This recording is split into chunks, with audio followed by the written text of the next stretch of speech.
Wednesday, my dude.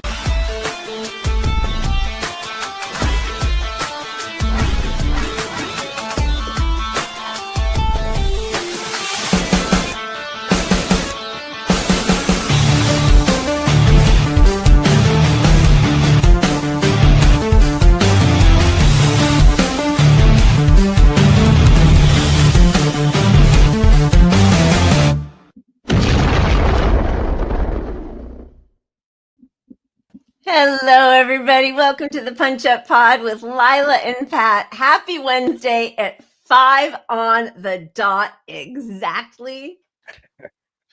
There's that guy who's always in our chat who marks when we actually start the show on Doug, YouTube. yes. You got to shout out to Doug. Shout out to Doug. You're Thank saving you. people some valuable seconds. He Somebody does. loves it. Somebody Every appreciates time. it. If you ever want to freak Pat out, start talking 10 seconds before 5 o'clock. He will have none of it. He's like, bye, him deletes me. Well, what usually happens before our show is it like a minute and a half to airtime. Somebody has an idea about something to do for the show and wants to change everything. Let's talk. And then Lila's like, she makes big plans that you can't even explain in the 30 seconds before the show starts. And then I try to slow down my words really to stress you out. It's just nice. And you would think, yeah, good. Well, I was just gonna say, you would think I'd be the one who's like, I don't give a shit. Who cares if we're late? But I'm the one who stresses out about stuff like time. And really does. Stuff. It's so funny. I just thought everyone should know that. I appreciate that because I am super type A and I do like starting on time, but like a few seconds here or there doesn't like get me too spazzy, but I see it does with you. So that's good to know. I'm not always the most neurotic person in a room. My weakness. Welcome, everybody. Thank you for being here. Wow, what sad, horrible times. I can barely stand it. Seriously. Which reminds me, I should just bring up my beer right now. I found one called the Losers Club. I don't know if it's me. Only the weak will fail. The administration, but I was like, there's got to be an explanation of why they named the beer that. No, it's just you bought this beer, you're in the Losers Club. Don't let the bastards get you down. It's good. Here's to the weekend. Cheers to the weekend. Yeah.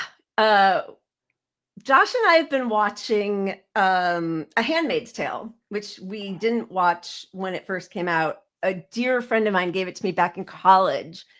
And of course, I don't even remember if I read it, but we're watching it and it's really well done. And it also feels like the Project 2025 playbook. Like it's so crazy. It's just so crazy. And I'm not sure that that's the best way for me to spend my evening trying to decompress is watching what feels like our very near future. Yeah, with like, what's the billionaire one you liked? Oh, Succession. So I put those are both in the same category to me of like everybody loves them. There's stuff to learn about the billionaires. It's not like pro billionaire. I get it. But like in my life, I fight these people and what they're up against so much that in my leisurely time, I can't watch either of these. I understand that. Don't enjoy either one of them. I understand that. I love Succession, but everybody was just so repugnant. But I mean, that was the point of it. But yes, I get it. I mean, it's kind of like Entourage. I think a lot of actors that I know felt the same way. Like this is the whole setup I deal with all the time. Yeah. And it's stressful. All right, let's yeah, exactly. That's just the bottom line. We all know we're fucked. We all know we're all fucked. It's part of why we get along here so well. Yes, and thank you. And yeah, I saw Black Mirror just dropped also, which I think has a similar, like, it's important to watch, holding up a reflection of society, but also sometimes you just kind of feel like, I don't know, I want to watch, like, you know, some goofy The Honeymooners or something. Okay. Yeah, go ahead. But for some reason, I really look forward to Black Mirror. I mean, I think it's more. Oh yeah. because whatever it is, it's going to be one little thing and then you move on to the next one. It's not like committing to this big long thing is going to be depressing. And yeah, I don't know. Yeah, that's true. I understand that. I get it. We all get our doses of reality, how we get them. Okay, cheers as always to our wonderful pup heroes and sheroes, our supporting members. We so appreciate you guys, and also the people who are retweeting us and writing comments and all of that. It's really so meaningful to us. So thank you. That is wonderful. Cheers. Ooh, first sip of wine. Hello. Cheers. I'm not cheersing my losers club to you. It's me. No offense. I actually got it thinking the losers club fit our show because we're kind of mocking, Trump and how these guys are all the Britney thing with the. I've already forgotten what the graphic. Oops, I did it again. Yeah. Oops, I did it again. Yeah. Yeah, that's we did some fascism. We're just all over the place. Before we get into the meat of the show, please make sure to like and subscribe, smash that notification bell. Thank you. Just had to get all the items off my list. Now I can function. Yeah, they just make mistakes and it's too late. You can't put the toothpaste back in the tube. Whoops, we'll just, we're going to make mistakes. We'll correct them. That's what Elon Musk has said, and then they never do. Or then they just lie about it and say it wasn't a mistake. And nothing matters because there's no consequences for anything. Whoops, we invaded Iraq on a mistake. We tortured some people. Whoops, we droned an American citizen. Whoops, nothing matters. Oops, the Supreme Court said it was illegal. Oops, we don't really care what they say. Oops. I mean, it's insane. It is truly insane. I will say we're about to go into all of it in a few minutes, but it looks like the judge is trying to bring the Trump administration up on contempt of court charges, and then a special prosecutor would be assigned and all of that. But, that doesn't really feel, it doesn't feel like swift justice. That will be long and tedious, and it will, Well, the Supreme Court already gave him permission to just kill them. Yeah. I mean, like, he can't be committed of a crime, according to them, if he did it to protect the country or under leadership. Yep. It's not a business venture. It's a keep his administration in power move. So assassinating a Supreme Court justice or a district court judge or a special prosecutor. Yeah. You do it to keep your country safe. Right? You did this to make America great. Yeah. You're protected. Oh yeah. That's why we have people like my centrist dad bringing up the conversation again this weekend of leaving America. And sincerely, I thought you were going to say of Luigi. Well, no, I said that's my defense. Not just wait for the Luigis. Wait for Luigis. An army of Luigis. That was the latest Creedicor. But I just can't help but think if an old white guy like my dad on the home stretch of his life is worried about them coming for him, which they will never come for him. He's a wealthy-ish, not wealthy. They're set, white, old guy. Yeah. But if centrist him is worried about that, there are a lot of centrist him worried about that. Yeah. And if Democrats can't fight back in the face of this stuff, it's all going to happen probably eventually. Yeah. I mean, this is a bipartisan effort. I mean, we'll get into it. All right, let's start as we're supposed to with a moment of our happiness. Or wait, are we doing cheers or are we doing the wheel? Cheers, then some happy, and then we'll do some sad. That's it. We stage it like a play. And then we just cry and drink the last hour and a half. Exactly. All right. So we have got the amazing Medea Benjamin doing her thing. And imploring everybody to join her in her efforts. So day 3 of the challenge, find on social media somebody who speaks out about human rights and yet supports Israel or is silent about what's happening in Gaza. So I'm going to pick Senator Cory Booker because he got so much love for his 25-hour speech on the Senate floor, calling out Trump and all the terrible things he's doing to cut services to the American public that are so needed. And yet, at the very same time, he votes for $8.8 billion more in weapons to Israel. So now we go to Twitter, and I go to Senator Cory Booker. And I find, lo and behold, right at the top, he talks about being live on the Senate floor, and he calls it the moral moment. So I am going to go here and do quote, and I'm going to say, was it a moral moment when you voted to send 8.8 billion in more weapons to Israel to bomb more children? Question mark.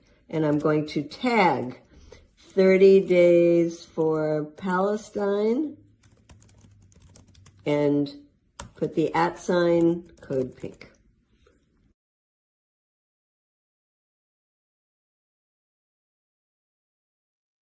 She never stops. She's fantastic. She confronts senators, congresspeople all the time. They're hideous to her. They lie about her, that she's, anti-Semitic. The last, I think it was Josh Hawley screaming at her that she's anti-Semitic. And she says, I'm Jewish. Doesn't matter. That she's paid by Chinese communists. Yeah.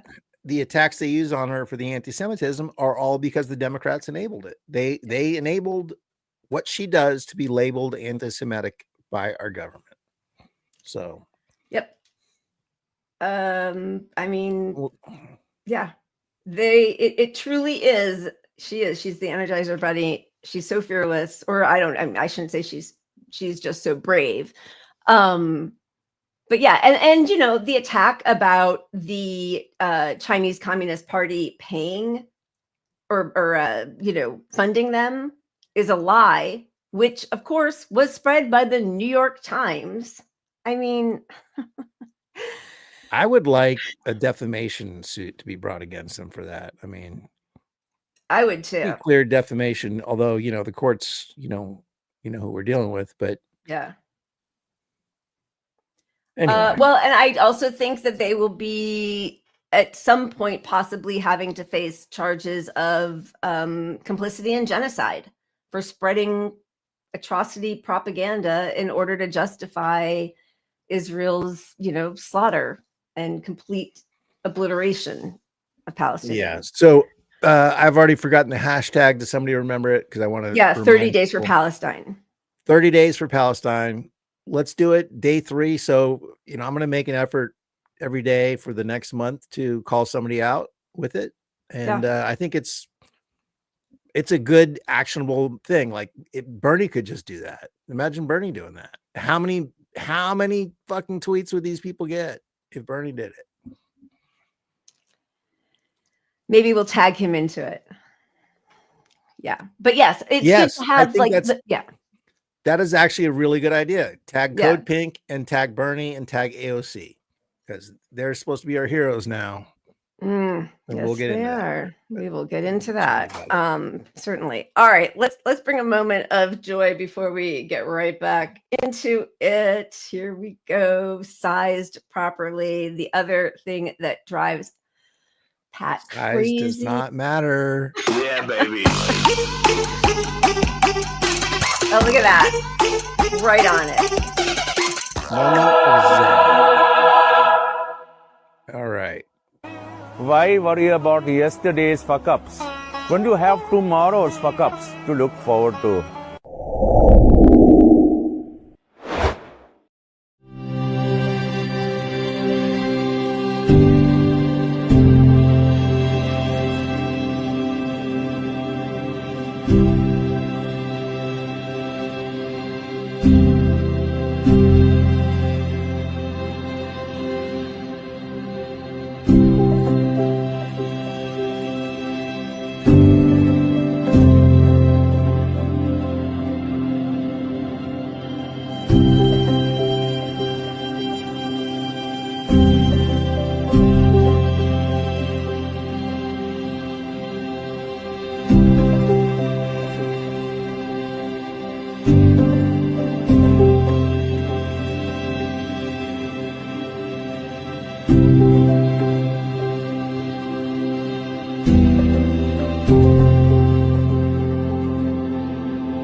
That's impressive. It's really cool. And, you know, I think about like when I get so upset and I'm trying to like clear my mind, and the thing to do for me isn't to focus on clearing my mind. It's to focus on something else and get sort of detailed about it. And there's something about that that just kind of is really helpful. I think it's like the 30 days of action, because it can just feel so overwhelming. Like, what do we do? Where do we begin? It's all so overwhelming and encompassing. But like you just focus on something, and it does, I think it can be really relaxing and energizing Cathartic. at the same time. Cathartic. Yes. Yeah, I think so. I think, yeah. And I think in the future with technology and with AI, like handmade art is really going to have a different value, and just everything organic is going to be much more important in the future. I think you're right. It will be vital, truly vital, like crucial. Cats will be living. Yes. Cats for the revolution. Strike it. All right, so let's get into it, because we are deeply into whatever stage of fascism, you know, we've all talked about seeing coming. This was, oh my God, my brain just shut off. I have the name Britt. Where did I put it? Lawrence W. Britt, from an article, Fascism Anyone, from 2003. And they sold this poster for a while at the Holocaust Museum. But, you know, listen, we were talking about it in the first Trump administration. We were talking about it through Biden's administration. And we are just making steady progress towards just complete fascism now, with the way, how swiftly it turned from the illegals and aliens, you know, the way they so horrendously talk about people who are emigrating, trying to come to the US. But now it's naturalized citizens, it's green card holders. Hey, maybe it's even the homegrown US citizens that they want to treat this way. So this but this week, Trump welcomed the president of El Salvador, Bukele, on Monday. Our nations are working closely together to eradicate terrorist organizations and build a future of prosperity. President Bukele has graciously accepted into his nation's custody some of the most violent alien enemies of the world, and in particular, the United States. These barbarians are now in the sole custody of El Salvador, a proud and sovereign nation, and their future is up to President B and his government. They will never threaten or menace our citizens again. The person that has become the focal point of this week, although of the 233 men who were deported to El Salvador, 90% now have been shown to have no criminal record at all. Where am I? Oh my goodness, we have so much going on this that I am now looking. Okay, so as a reminder, Supreme Court decision 9-0 said that the Trump administration had to do their best to get Garcia back to the US, because he was sent there with no due process, as none of them was sent with any form of due process. And a judge had ordered Trump and his administration to turn the plane around, because they were like, oh, but the plane's already taking off, turn it around and bring them back to the US. And they refused. So at this meeting in the White House between Trump and President Bukele, they were asked, I think this was by Caitlin Collins, and this was the response. ¿Usted lo liberaría, Presidente Bukele? Can President Bukele weigh in on this? Do you plan to return him? Well, I'm supposed to have suggested that I smuggle terrorists into the United States, right? It's always how can I return him to the United States? Like, I smuggle him into the United States, or what do I do? Of course, I'm not going to do it.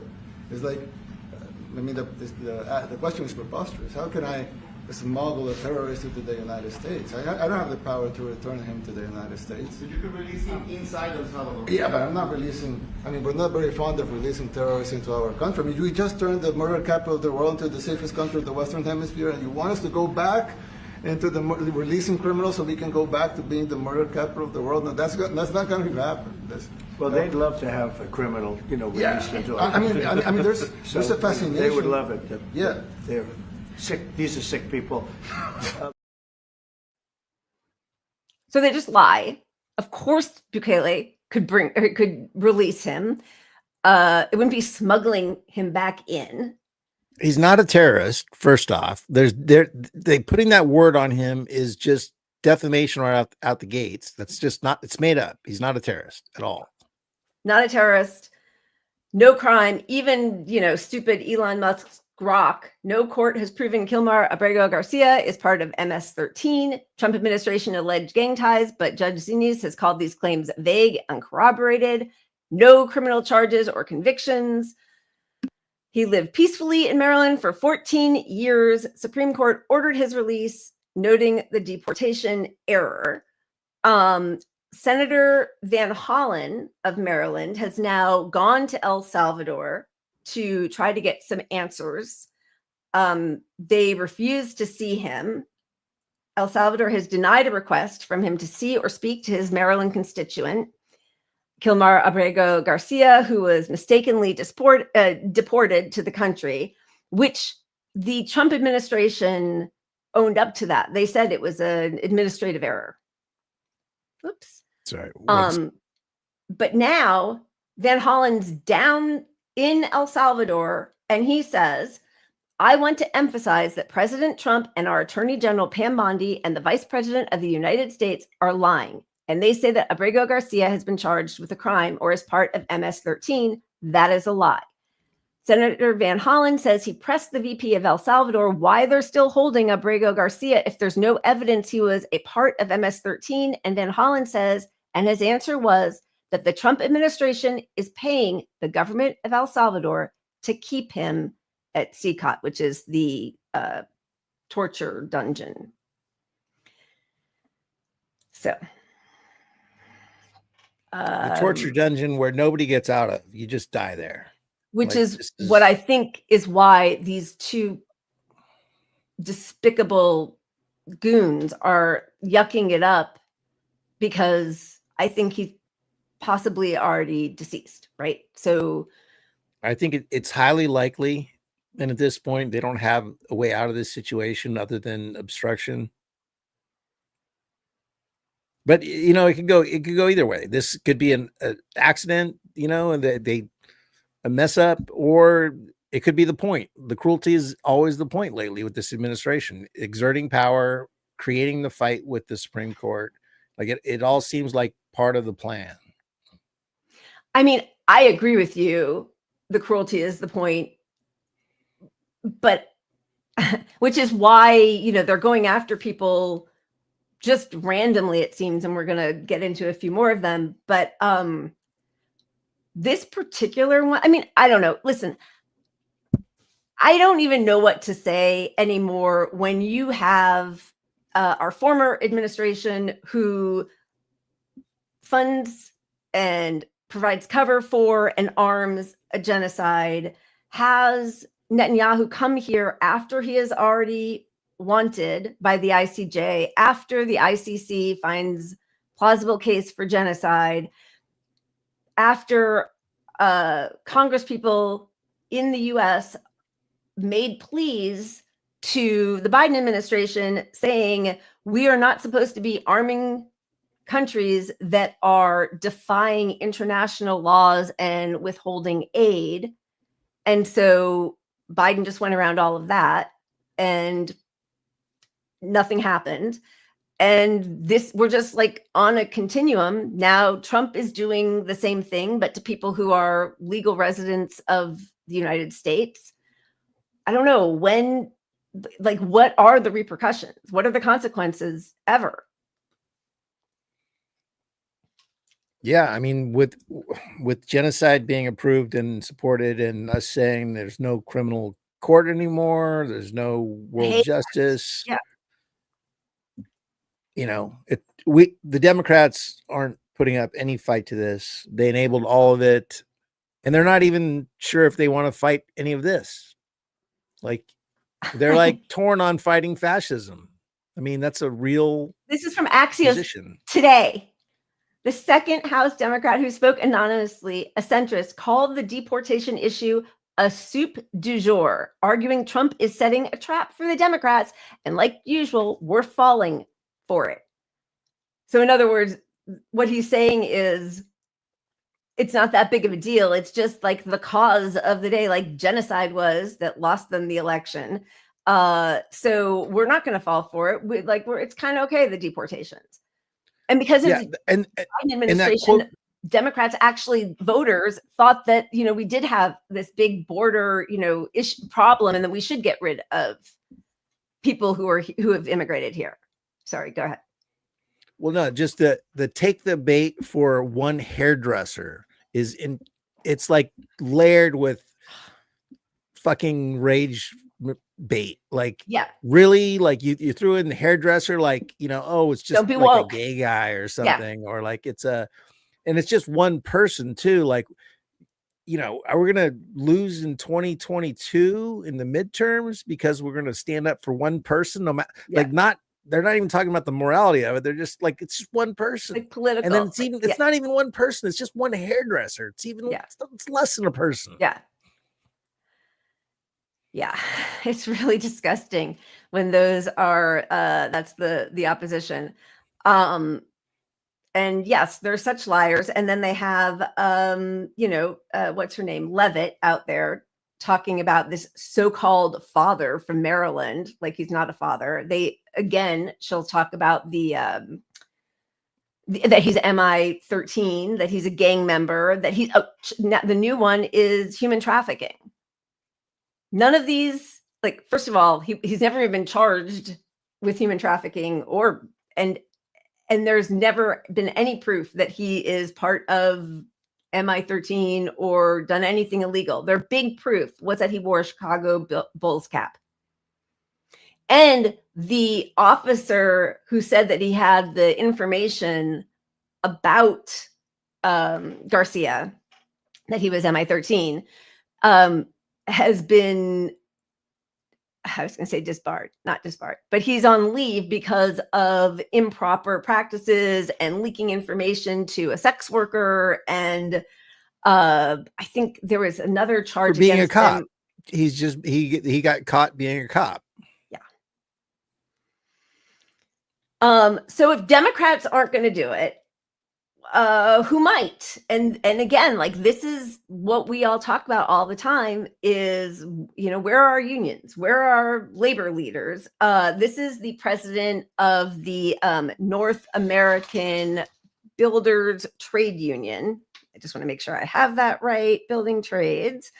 Sean McGarvey, president of NAB2, speaking just the other day, the way everybody with a morsel of power should be.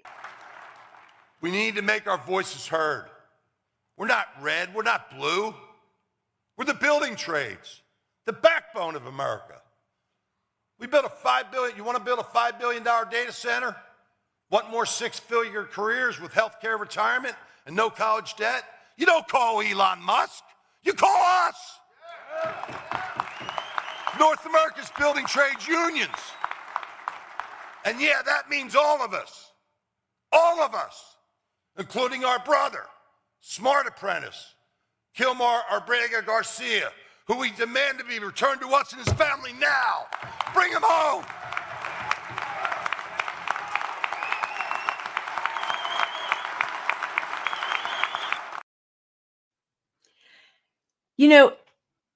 For that Democrat and I kind of hate that, you know, he was given anonymity because it's reprehensible what he said. But even if he doesn't have any moral fiber at all, it is politically popular, actually, to fight for due process and human rights. I just sorry. Sorry. Are you like zenning out with strike? Is how it's happening? That's good. Take your moment. Enjoy it. Me and my beer and my cat. That's all I need. No, but I was just thinking, for all that they made the Russia thing a whole story forever, right? You know? Yeah. I mean, fascism is literally here. It's not even you don't have to amplify it at all. You just have to point it out. Like, it's the story, and how you beat them is right in front of you. So politically, it's just a clear ass win to fight back against these deportations. You see this trade guild here, or union, standing up, and 90% white folks, white old men there, for trade unions standing up for their worker. I mean, come on, this is not a hard topic to be on the right side of. I mean, it really isn't, and it is just jaw-dropping. That, I mean, it but of course, a party that does a genocide doesn't give a fuck about people. Like, very clearly, those are not the people that we should ever have any hope in for saving our democracy. So now we're being told that Trump just signed a bill.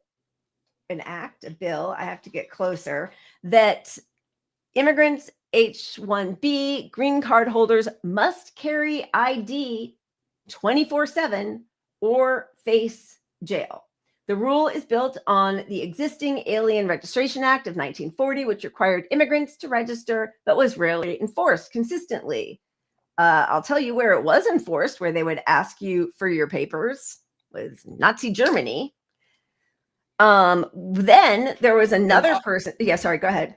Well, no, but obviously, you know, the way a cop that wants a brown person off the streets, I just turned my cam off for a second. He doesn't have his ID anymore. Yep. That's it. That's all it takes. And now you're locked up in jail. Why are you resisting arrest? Why are you giving me problems? Yeah. I'm sorry. I'm sort of shaking. This is this is just so upsetting that this is happening. It's happening so fast. And the people who have an immediate ability to do anything are waiting for the midterms because they think maybe this will sink Trump.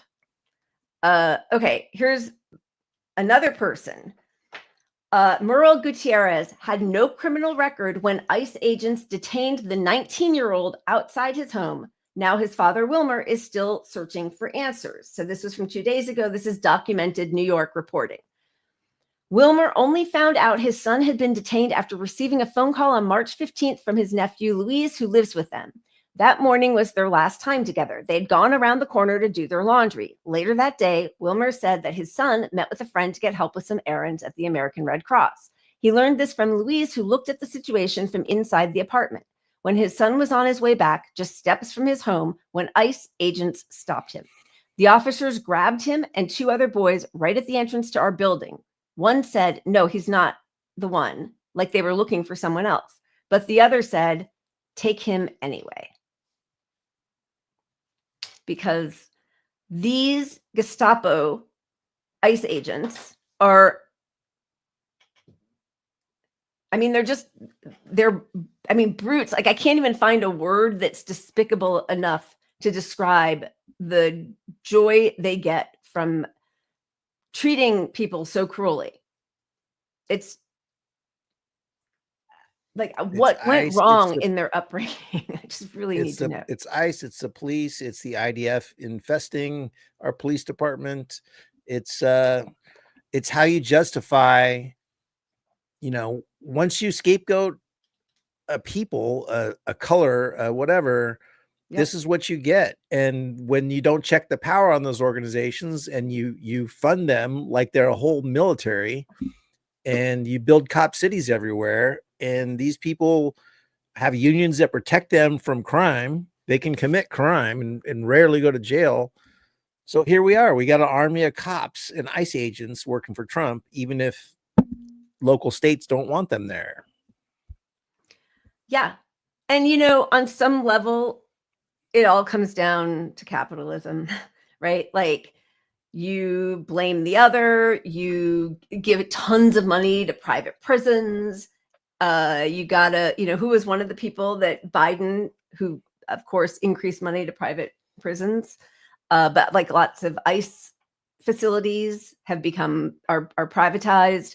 One of the people that he pardoned right before he left was the judge who had done the pay to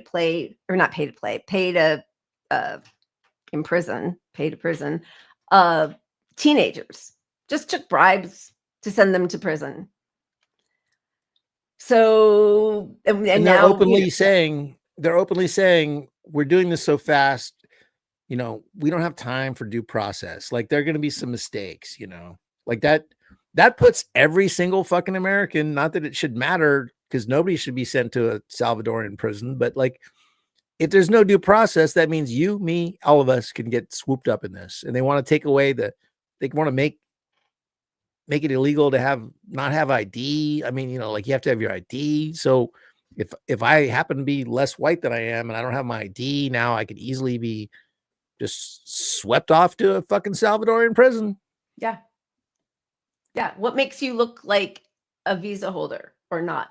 Like, how do we distinguish an American citizen from a not born American citizen, right? Yeah. And by the way, great idea. Here's somebody who agrees with you. Are you willing to pay for those facilities to be opened if new ones were going to be built? I'd do something. We'd help them out. Yeah, we help them. They're great facilities, very strong facilities, and they don't play games. I'd like to go a step further. I mean, I said it to Pam. I don't know what the laws are. We always have to obey the laws, but we also have homegrown criminals that push people into subways, that hit elderly ladies on the back of the head with a baseball bat when they're not looking, that are absolute monsters. I'd like to include them in the group of people to get them out of the country, but you'll have to be looking at the laws on that, Steve, okay?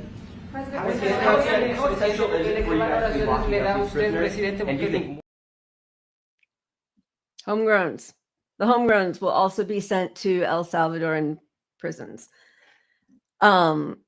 Another student here, completely legally, Columbia student, Trump administration has just detained Mohsen Madawi, who has a green card, was a Columbia Buddhist Club president, saw his best friend shot by Israeli soldier, and said, "We are against anti-Semitism because anti-Semitism is a form of injustice, and injustice anywhere is a threat to justice everywhere." He was meeting with his immigration attorney when ICE agents took him away.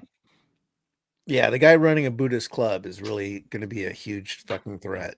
Who was profiled on 60 Minutes last year and gave this lovely talk, just like, you know, Mahmoud Khalil. These are the people chosen often by the administration to be the negotiators between the student protesters and the administration.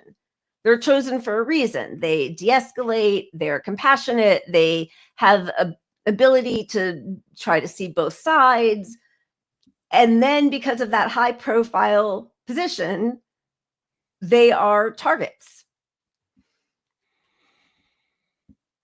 It is interesting to me that this is the US airport welcoming fewer international tourists from Canada, Mexico, Europe, and Asia. I mean, it's like a steep cliff. Why in the hell would anybody want to come to this country? No, those numbers right there, just in the tourism fact, like, that's going to hit some states so severely. That's why you got Gavin Newsom out putting commercials out now for Canadians to come visit California. Like, we're not the US, we're different here, but we're not as different. Thanks, fucking shit libs in California. Yeah. But that's a lot of income, and we don't sell anything to we don't produce things for other countries to buy. So our economy is based on tourism. I mean, what is our economy even based on anymore? We have the resources and we own resources around the world, but like, I don't see how our economy doesn't take a massive hit just from this part of it, and then add this part of it to the tariff part of it. Nobody wants to come here. Nobody wants to buy our shit. Yeah. It's just going to be so bad. The things, like I keep saying, well, this is supposed to be cheery, but like everything is going to be really bad in this country for the next foreseeable future. I mean, we are dooming ourselves. We'll get into the China thing, but like this trade war stuff is just terrible for our country. Economically, we're in free fall. But sorry, I did see this. Sorry. Yeah, I know it's okay. I'm also, I'm trying to read comments because it's just very upsetting. More countries are putting this country on their do not travel list every day. Absolutely. America definitely won't survive that. It's a big part of our economy, and it's terrifying, and there are no repercussions. You used to think like, oh, well, we'll trust the legal process. There is no legal process. You can't, first of all, that's often been shown to be faulty, is being generous or totally corrupt.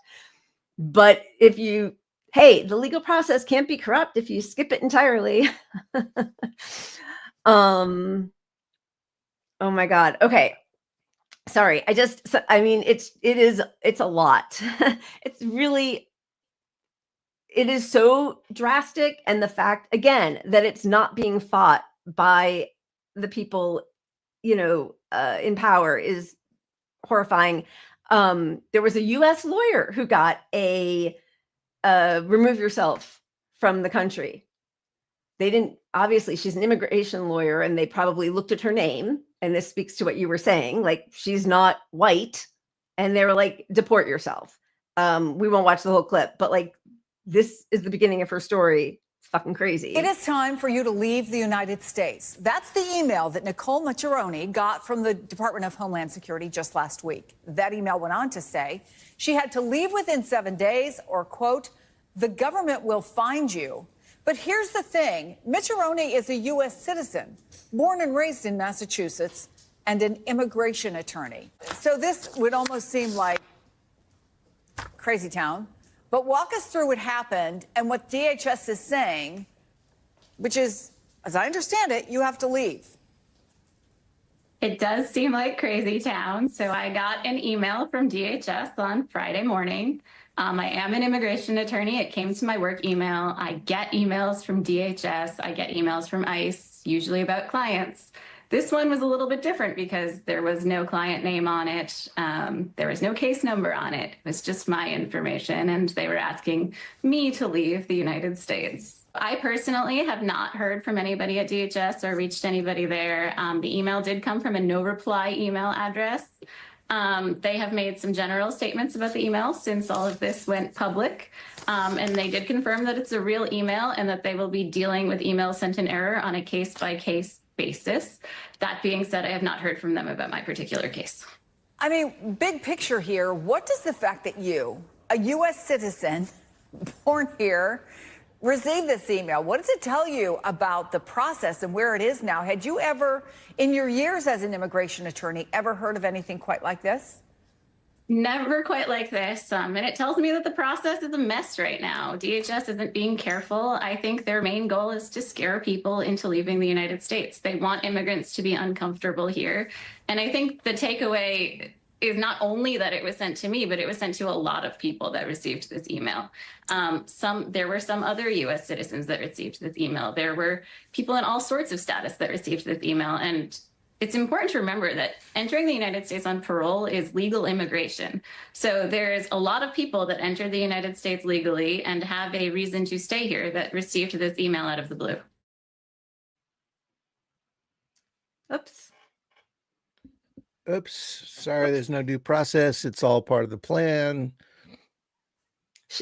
Maybe she's homegrown terrorist. right? All they have to do is look at her social media. Has she ever supported children not being slaughtered in Gaza? You know, like, I mean, there was another attorney that made the rounds recently. He had a high profile case, but he was coming back into the US and they asked to see his phone, and he resisted and fought for them for a long time. And eventually, I mean, because they wanted him to open up his phone and communications with all his clients. Right. And so while you don't have a lot of protections at the border, you do if you're a US citizen. Like it's different as a US citizen than as somebody else crossing the border. So he didn't. I mean, I would suggest everyone comply generally with Border Patrol. Right. But border agents, excuse me. But anyway, they wanted to see all of his communications between him and his, and he was on a list. Why is he on a list? Because he is on a list. That's why they got him. Yeah. And he says he spent hours fighting with them and saying you're abusing attorney-client privileges. I have, communications in here. But finally, after hours, he relented. But he did say, I want everybody to know that I did this under extreme duress, Yeah, he ended up giving them his contact list, like names, but no communications. Right. And he wouldn't say if it was a friend or a client or what, but yeah. I mean, but here's a guy that is more aware of his rights than any of us. Right. But he still knew in this situation, I got to get out of here, like to protect the actual communications. If I agree to give him the contacts, that's better for me and my clients in this situation. Because everybody's scared, because they'll make a mistake. They'll apologize or not. They'll lie about you once they kill you or send you away. Right.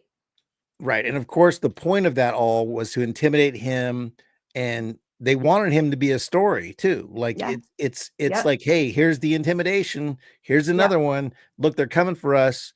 You might want to think twice if you're going to represent someone who has a green card issue, because we don't like the brown people and we don't like you by transference. I mean, there was a really great interview with the barrister who's representing Hamas in the UK. And what exactly is he? I think it is for defamation and to try to change their label away from being labeled terrorists. I think that's what it is. But it's the political arm. Whatever anybody might think about Hamas, it was a political arm of Hamas that he is representing. And the interviewer on one of the UK channels says, why would you represent them? But did you choose to represent them? So now they are going to make the fact that you represent somebody who has the ick factor on him in any way, which is part of due process, grounds for being labeled a terrorist yourself. And the barrister says, you're putting a target on my back because we know how this ends. You are trying to conflate the people I am representing in my official duty as a barrister as my being sympathetic with them, which he might be or might not, but that should never be assumed, right? That's just a person's legal right to have a lawyer. And we know, like, he brought up the event of one of his friends who had been representing somebody from Hamas who was killed by somebody because the person broke into his private home and killed him, saying, you're a terrorist. I'm doing it to protect our country.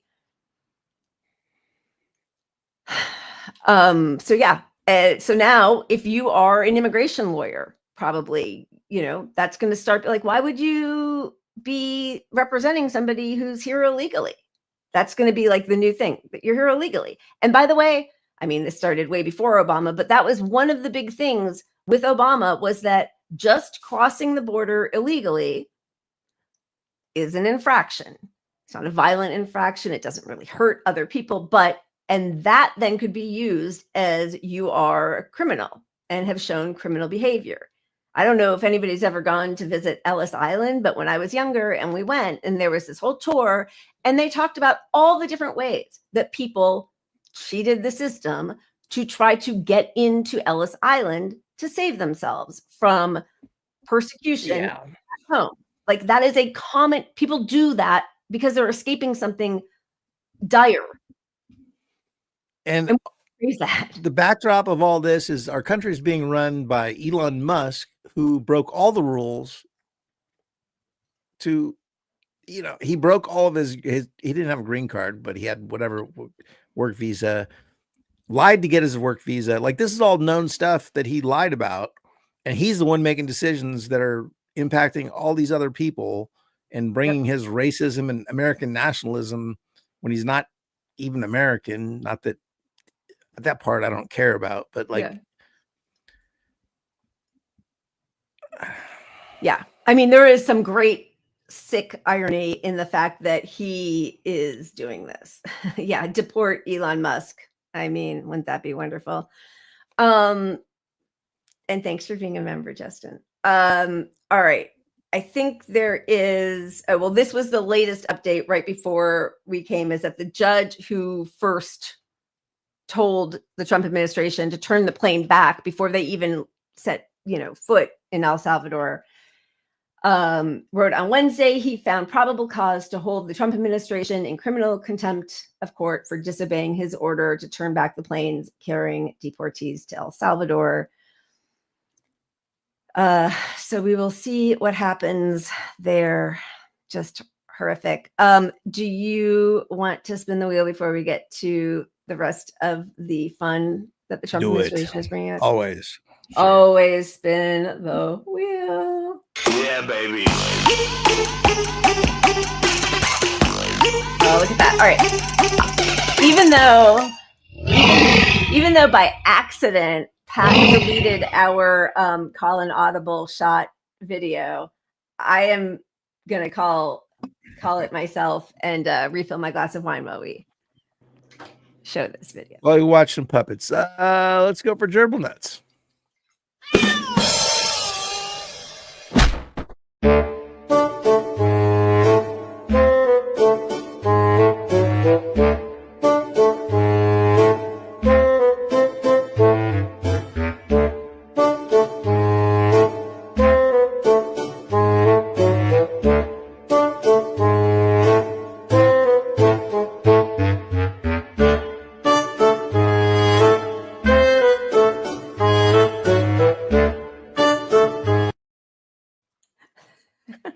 That made me laugh a lot at 3 a.m.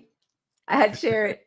I know it's not fun kitty humor, but it made me laugh. Were you smoking kitty humor? Yeah. This kid drives me nuts now. Sorry. And I interrupted earlier because she's jumping in the sink. I have a bowl that I need to clean, but it's full of water, and I dump my coffee grounds every day in the sink, and I haven't cleaned it in a couple days. And she's drinking it, and I'm like, I can't let my cat die on camera drinking coffee water. Yeah, that's very funny. Wait, apparently Jay says it's a hamster. I didn't know because it wasn't in the label of the video. Wait, you're not supposed to put coffee grounds down your sink. Well, I have I just whatever. No, because the disposal, they just turn to like cement. They'll clog up your trust me, I have already fixed the whole tube and pumped it out. I know what I'm doing. Oh, okay. So wait, you've had to pump. I know. That's why I'm kind of shocked. You've had to pump out your pipes because you keep putting the coffee grounds in there? Well, I haven't had to pump it, but you just take the U-trap off and you dump it. It's not that big of a deal. Instead of just like dumping it into the garbage in the first place. You just like that next step. It's well, I have a French press. It's just easier. I don't know. You got to clean the thing. I dump some, but like you can't get it all in there unless you're Strike is literally pushing the mouse now. Sorry. I don't know, Pat. I feel all like anyway, you're not and not eggshells. Saul says if you rent, it's fine. Of course I rent. All right. I am going to move us on Do it. Strike's about to attack me. Okay, good. Just in case you all were worried. Oh my gosh. Sorry, no. No, yeah. No, I'm just getting attacked. I'm like, I might as well just accelerate it.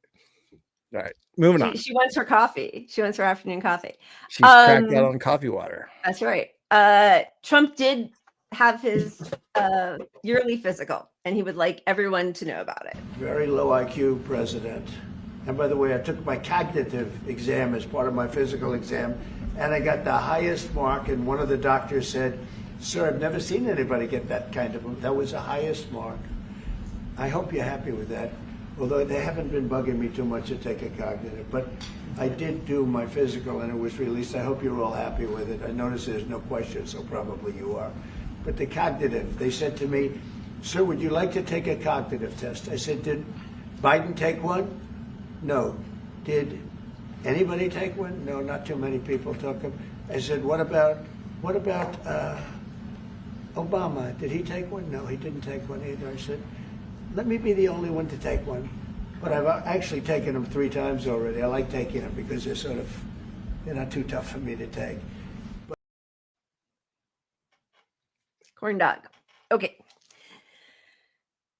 So, let's move on to the tariffs. There is quite a bit of friction. It's not going well. There's a lot of chaos. And honestly, this press secretary, like, I don't know who's the press secretary who's given you the most hives. It's really like a sake bomb. I know. I mean, sake still, yeah. It's really hard. But Kellyanne Conway was one, right? Hated Brian Spicer, Kellyanne Conway, and the governor's daughter, Aunt Lydia Huckabee. Thank you, Sarah Huckabee. Awful. Psaki and Karine Jean-Pierre were really upsetting in that way that liberals are, because they feel like they have some sense of moral rectitude, that they're superior. And even though half the things that they said, like, oh, it's contemptible to talk about a ceasefire kind of thing. Yeah. But this lady, I mean, they all lie. That's their job. Their job is to lie. But does it with like the extra sort of added sauce of being like the girl that all these fascists like. This is her explainer to the press corps about the tensions between the two sides, the Elon Musk side, who's against the tariffs, and the Peter Navarro side, who were fighting, the two of them, over Twitter, which is always just so really inspires a lot of confidence from the administration. There's been some public sparring between Elon Musk and the president's trade advisor, Peter Navarro, on some of these tariffs. Musk actually referred to Navarro today as being, quote, dumber than a sack of bricks. Are you at all, or is the administration, the president, all concerned that this is maybe impacting the public's understanding of these tariffs? It might be messing with the message on it? No, look, these are obviously two individuals who have very different views on trade and on tariffs. Boys will be boys, and we will let their public sparring continue. And you guys should all be very grateful that we have the most transparent administration in history. And I think it also speaks to the president's willingness to hear from all sides, that he has people at the highest levels of this government in this White House who have very diverse opinions on very diverse issues, but the president takes all opinions in mind, and then he makes the best decision based on the best interests of the American public. Deanna. Boys will be boys. Dumber than a box of bricks. Like, that sums up, like, I just love that he says that about the other guy. And then this is where we're at. Like, they're both so dumb, and boys will be boys. Like, the leaders of the free world here will just completely disagree on messaging and the views on the whole thing, and they don't have a plan. But it's like, so they're funny.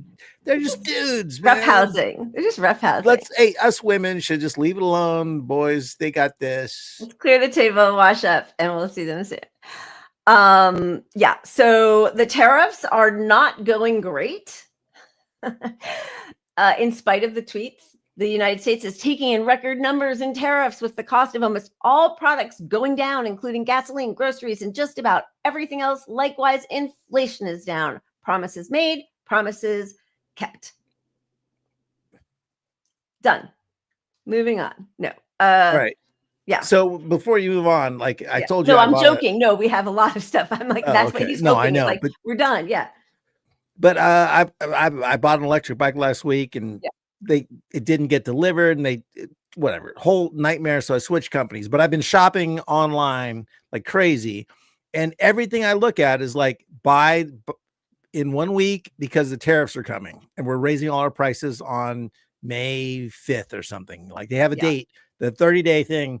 As soon as it ends, all these prices are going up, and that could be just a selling point for these guys. I get it, but like ultimately, all these prices are going up massively. Yeah. Like there's no doubt about it. Whether they need to or not. Yeah. They've already fucked the supply chain up severely. So even if they just say, no, we're kidding about all of it, the supply chain is fucked up. All our prices are going up on everything. Everything's going up because they need to build it. I mean, they don't need to do anything. Most of the people who are jacking up prices for, like at the beginning of COVID, when that happened, those prices never came back down. They like the extra billions of dollars they make.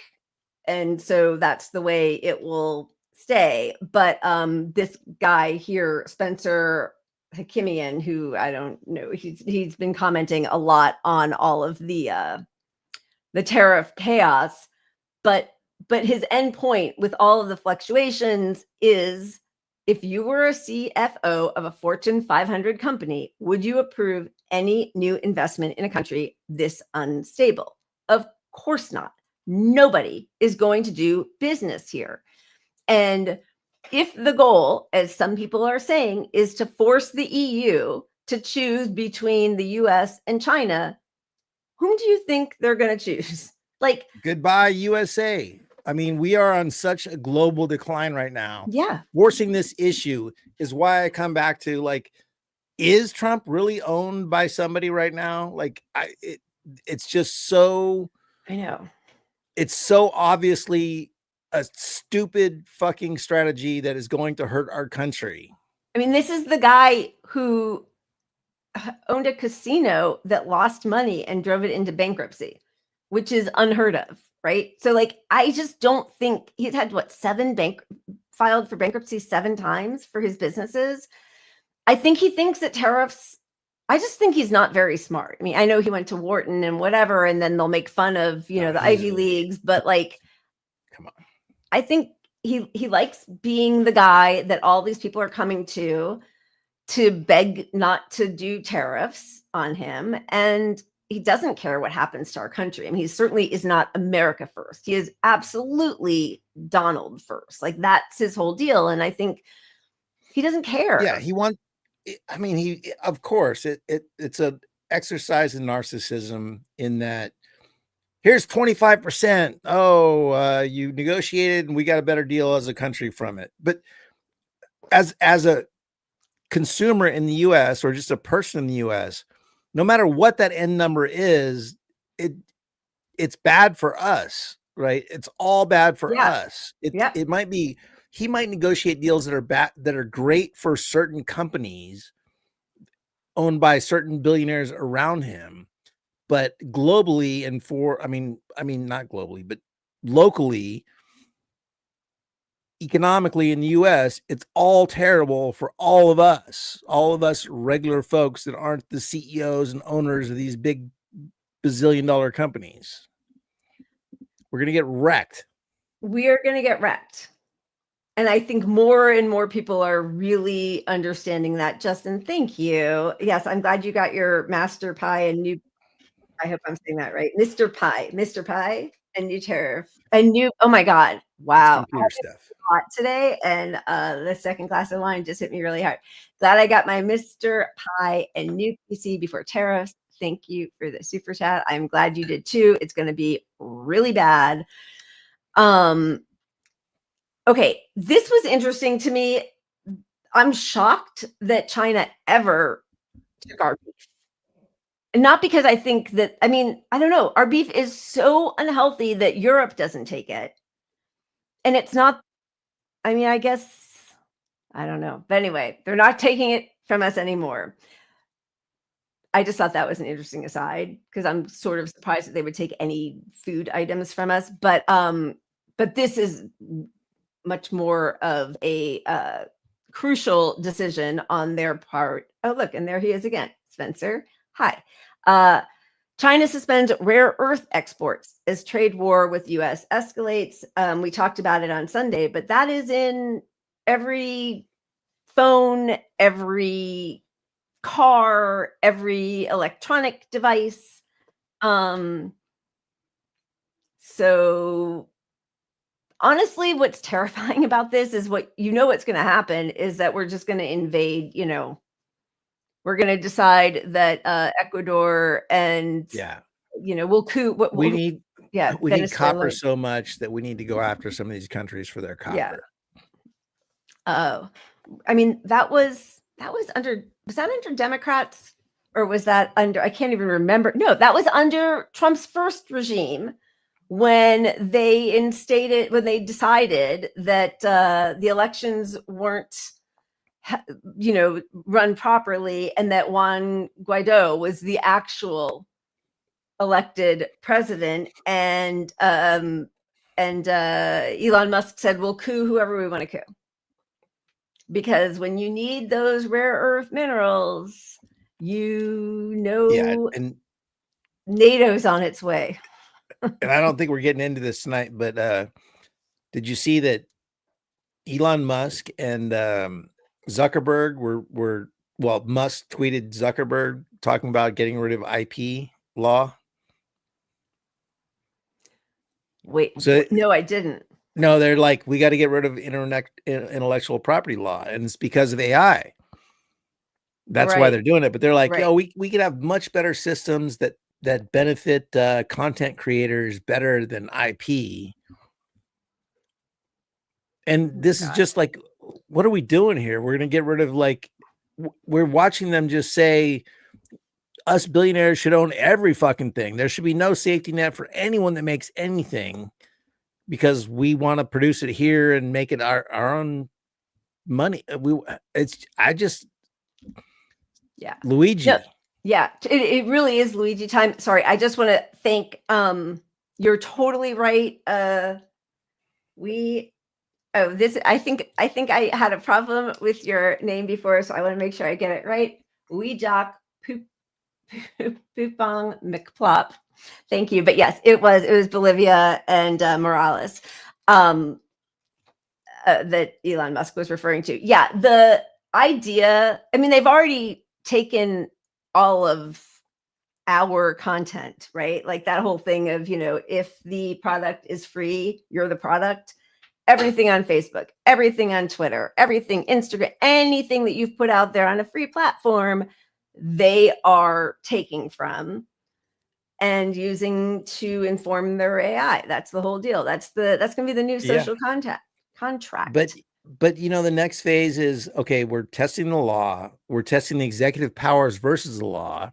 So Elon Musk wants to protect AI. AI is seen as a national security issue. Right. And so then executive powers come into play, and Trump can suspend intellectual property law.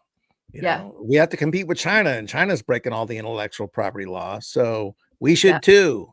And we got to get ahead in AI because the whole country's future depends on it. So everything's AI. There's no laws. And Democrats counter this with, we got the what's their whole spiel, that the new spin, abundance. The abundance. We got abundance now. So abundance means we got to deregulate. Yeah, we got to rules. No more rules. No more rules. No more regulations. No more protections. And again, I would really love to have some sort of democratic discussion about AI, which we've never had. It's destroying our environment, the amount of water and energy it takes to hold these data centers. We haven't had any discussion about what it's doing to anything. Like, nobody approved this. We haven't voted on it. There's been no democracy involved. They've just decided this is where we're going, even though they'll show, like, 3/4 of the time they pull from the wrong facts, or like it's not even functioning the way they are promising it will. And I don't want it to function that way anyway. Like, so every end, it's destroying the environment. So what's the point of this? It's just to make these sociopaths more money. That's it. To steal all of our labor, all of our art, all of our creativity, all of our brain power, and not have to pay us for it. That's the whole thing. But don't worry, we'll bring manufacturing back and the robots will handle that. So there's not even a job involved in that. I mean, this is the future we're facing right now. This is the bleakness of it all. It is. And also, all of the limousine libs in this town who don't talk to me anymore. Like, basically, I've lost all of my Hollywood friends. But, while we're all striking and walking the line and nobody's making money for 3/4 of a year, and AI was one of the biggest, it's the streaming services, and it was also AI. And what I was told and pushed back on was, well, we can't deal with that now. We can't deal with that now. Let's take what we have and move on. We'll deal with that at the next contract in 2 years. It's too late. It's over. Like, it's over. 2 years. They can suck up everything in 2 years. And the reason they don't care is because the heads of the union, make over $1 million a year from our union dues. Thank you very much. They don't give a fuck. And the biggest stars, they aren't the ones who are actually going to be harmed by this, because they have a slew of lawyers who are going to protect everything that Tom Cruise ever does or says or thinks, or all of those stars are protected. The people who are not protected, and you have the right to say no. You know what happens if you say no? You don't book a job. Yeah, completely. And I mean, just to make it all worse, they should have fought for it because heart attack live on air. Sorry, go ahead. What if we both did? And Strike ate my corpse. All right. Oh my God, that'd be terrible. That'd be hilarious. The ratings, though, we would get some views. But they should have fought for this whole thing because of all that, right? But we knew the important part was fighting now. Like, if your first resistance to it is we'll fight more later. Well, what happened to that? In the time from when they said let's just fight more later, this is good for now. The guy running AI is running our fucking country. Yeah. He's making all the rules with the president that says there are no rules. We do whatever we want. So that's, you fight now. You don't fight 2 years from now. And that's the lesson that's the lesson regular people need to know, because Democrats are only fighting in 2 years to get elected. Yeah. Yeah. And that's what exactly. And actually, I feel like it's been 50 years. It's like, the time is not now. Like, God, Martin Luther King Jr. wrote about it in his letter from Birmingham jail, right? Like, Baldwin talked about, it's never the time for us, ever. This has been going on for decades. And the time was when everybody was already on strike, was already kind of in dire straits, but was in it and knew who the enemy was. And what the union leaders do, it's what the Democrats do also, but what the union leaders do is make you feel like they're not the enemy. We're all going to get along. The union leaders pretend they're not our enemy.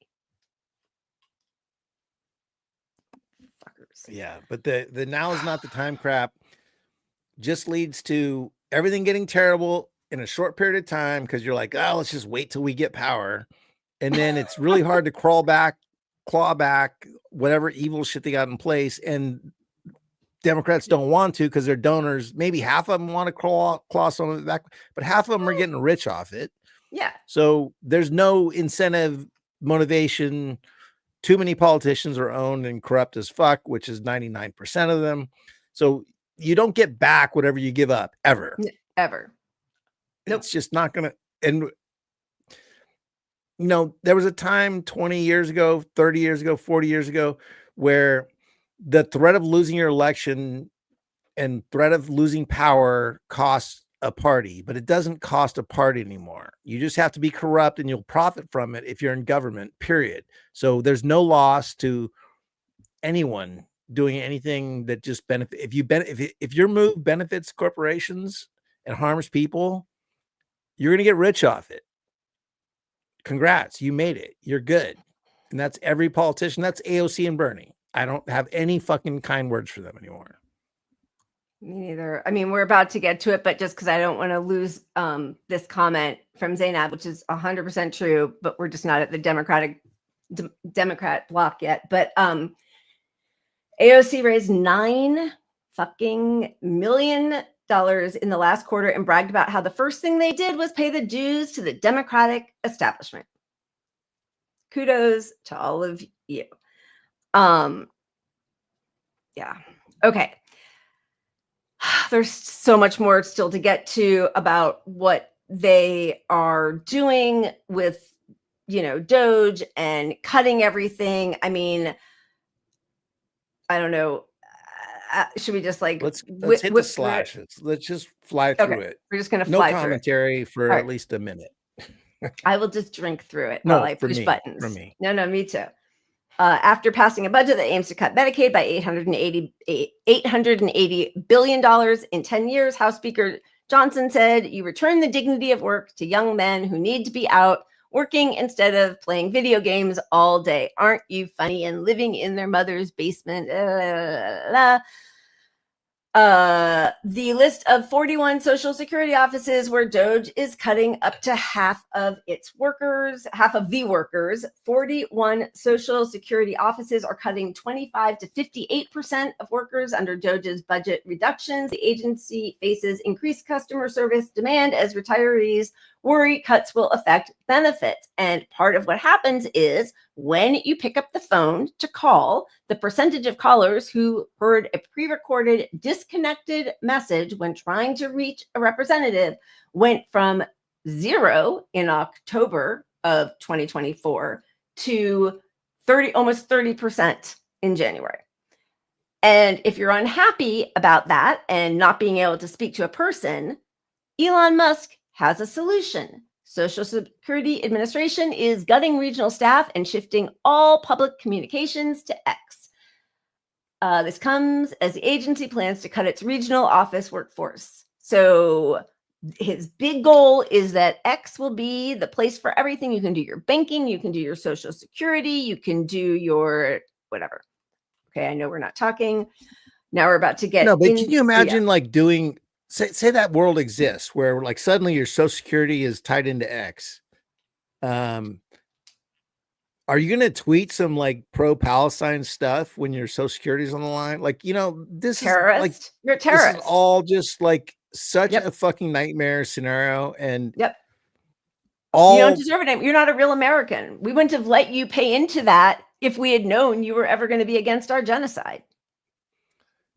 Right. And so AI is going to then pre-crime you and say you're likely dangerous for society. So your wait times are going to be longer to get Social Security because you're more likely not a real person. You're more likely to be a bot or something. A Hamas, an Iran paid, a foreign paid, Chinese paid protester. To bog the system down, China's putting people like you in the mix. And some of you people who really deserve Social Security will get caught up in that. But it's a price we have to pay to make sure that white folks get their fucking Social Security.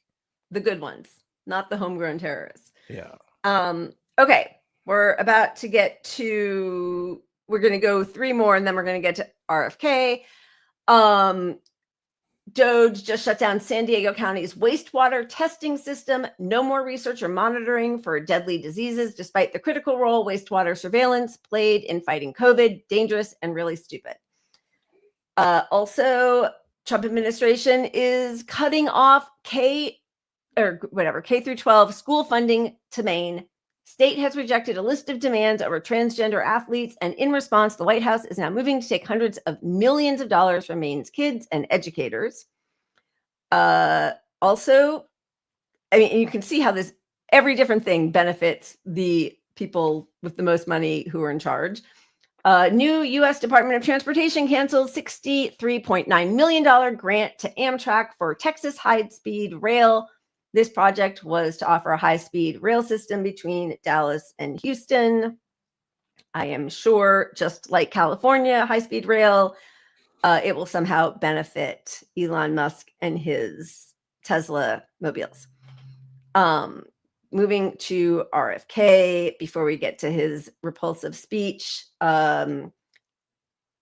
he is now laying off people, at the U.S. health agencies responsible for research, tracking disease, and regulation.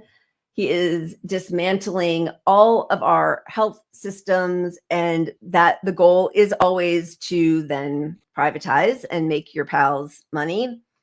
Also, when Milwaukee, Wisconsin went to the CDC to ask for help with lead poisoning investigation, RFK Jr. eliminated the agency's response team. So the CDC rejected that request entirely. This is the guy, and we're about to watch, who is going to talk about what we're doing to our children, knowing what lead poisoning, or he probably doesn't know a fucking thing, but we all know what lead poisoning does to all of us, but especially to developing brains in children.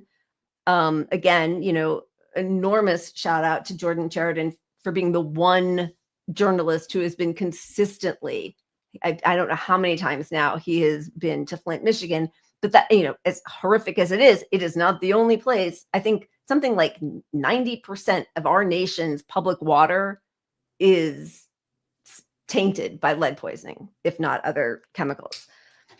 Yeah, we're moving from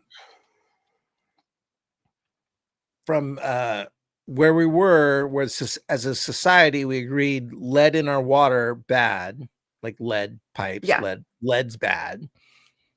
That was 30 years ago. We knew that shit. Like, that's known stuff, and he's cutting that part out of government checking on that stuff.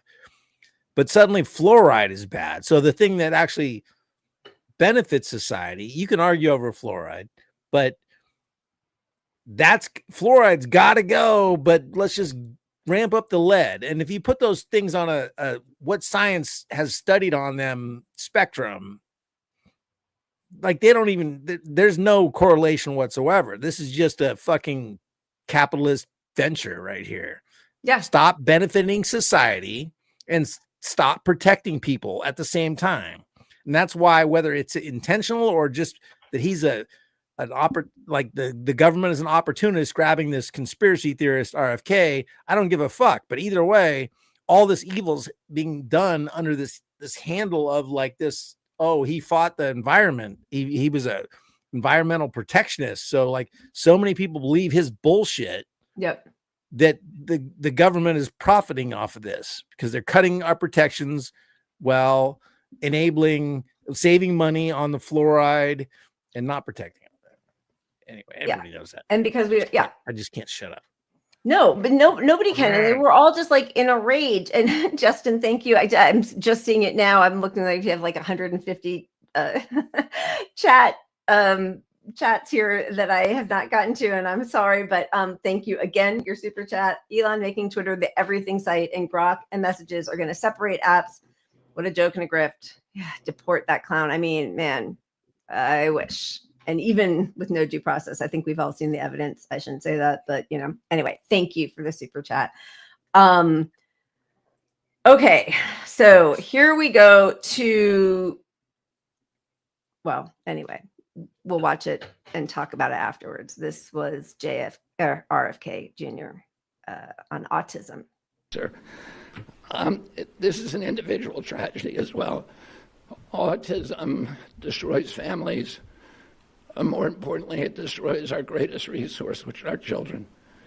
These are children who should not be suffering like this. These are kids who, many of them were fully functional and regressed because of some environmental exposure into autism when they're 2 years old. And these are kids who will never pay taxes, They'll never hold a job. They'll never play baseball. They'll never write a poem. They'll never go out on a date. Many of them will never use a toilet unassisted. And we have to recognize we are doing this to our children. You know, layers of insulting though. Like most autistic people are not any of that. First off. Okay, sure. But even if they are, like, the top two things he says are they'll never pay taxes or hold a job. And then he's like, I should probably say, like, write a poem, play baseball, go on a date, use a toilet. But like, even people who can't do any of those things, I know you know this, but like, it's so fucked up that he's talking about people as resources in the most basic transactional way. They'll never benefit society. You know, they won't do anything good for people, and we're gonna have to pay for them. It's like that's behind all this. Is like exactly we have to pay for these people, and so we gotta make autistic people not exist anymore. Which yeah, we would love to stop autism, but his framing is very like these people are bad for society. Get rid of them. I mean, even, and sorry, and I don't mean to quibble, but I feel like, and I know you are very careful in your language also. So I just want, like, I'm not careful. So, well, you know, there are a lot of people who are autistic who don't feel like they need to be cured, right? I know you. Yes. I know you know No. But Sorry, I just wanted I'm glad to, you brought that up. Yeah. Because yes, on some level, look, autism is such a big spectrum of diagnosis, you know, but like autism caused by something chemically where it changed people in a negative way to where there are bad things. Yes. You know, I mean, but I know. Look, I don't want to get into eugenics stuff. I'm not saying, I'm not saying any of that. Like, I know. I just wanted to give you that moment because I know I just don't want it to be taken out of context or have people like say ascribe something to you that wasn't your intention. So no, look, so many people are wonderful that wouldn't be that way if they weren't autistic, you know? So no, I'm not, that's not the argument. The argument is there are a lot of people struggling and autism is on the rise in a way, and a lot of people are affected negatively by autism. Right. So, or by, you know, a wider spectrum and a wider diagnosis than used to be held, right? So like there are changing categories. And I think the thing that probably I would hope that everybody can agree on is that when we poison our water, our land, our food, our air, and that has negative consequences, which we know lead poisoning, for instance, does. Taking fluoride out of the water is going to lead to dental issues, gum disease, body disease. Those are things that are done intentionally to give profit to people regardless of the negative effects they can have. What he's doing is tying autism to something negative, and then also tying autism to vaccinations, which has been completely debunked. So in his but the part that bugged me the most initially is my defense and what I was said. So just to clarify, not to still be defending myself. No, but, but he came out and put all these attributes on autistic people from the jump. That was the part that bothered me the most, because it's like you don't even understand autism and you're using that as a reason to stop protecting us. Like, you're wrong on all of it. Like everything all of his beliefs are just wrong. They're just conspiracy theories he created off of something he read fucking 20 years ago. Yeah. And then confirmation bias, he looks for, and that's why you can't have him in charge of the health stuff, because he's just going to look for a shrivel of evidence that backs up something he believes already. That's his whole, that's what conspiracy theorists do.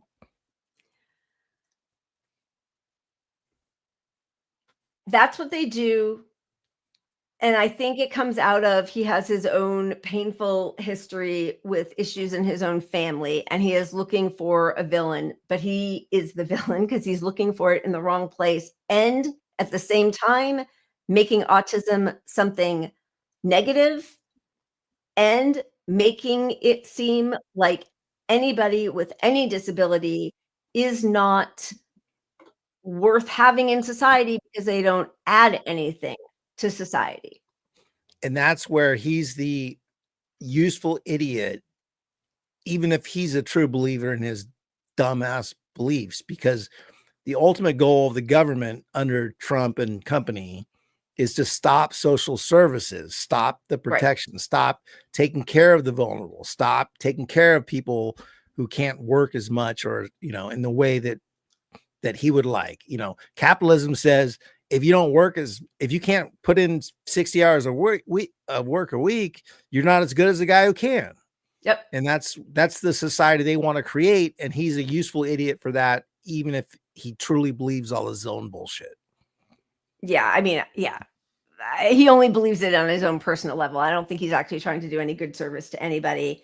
But, as we've talked about before, and I do think, we talked about it with COVID, the targeting of disabled people on any level and the discussion of them as being necessary sacrifices to the greater good is the beginning of every fascist movement.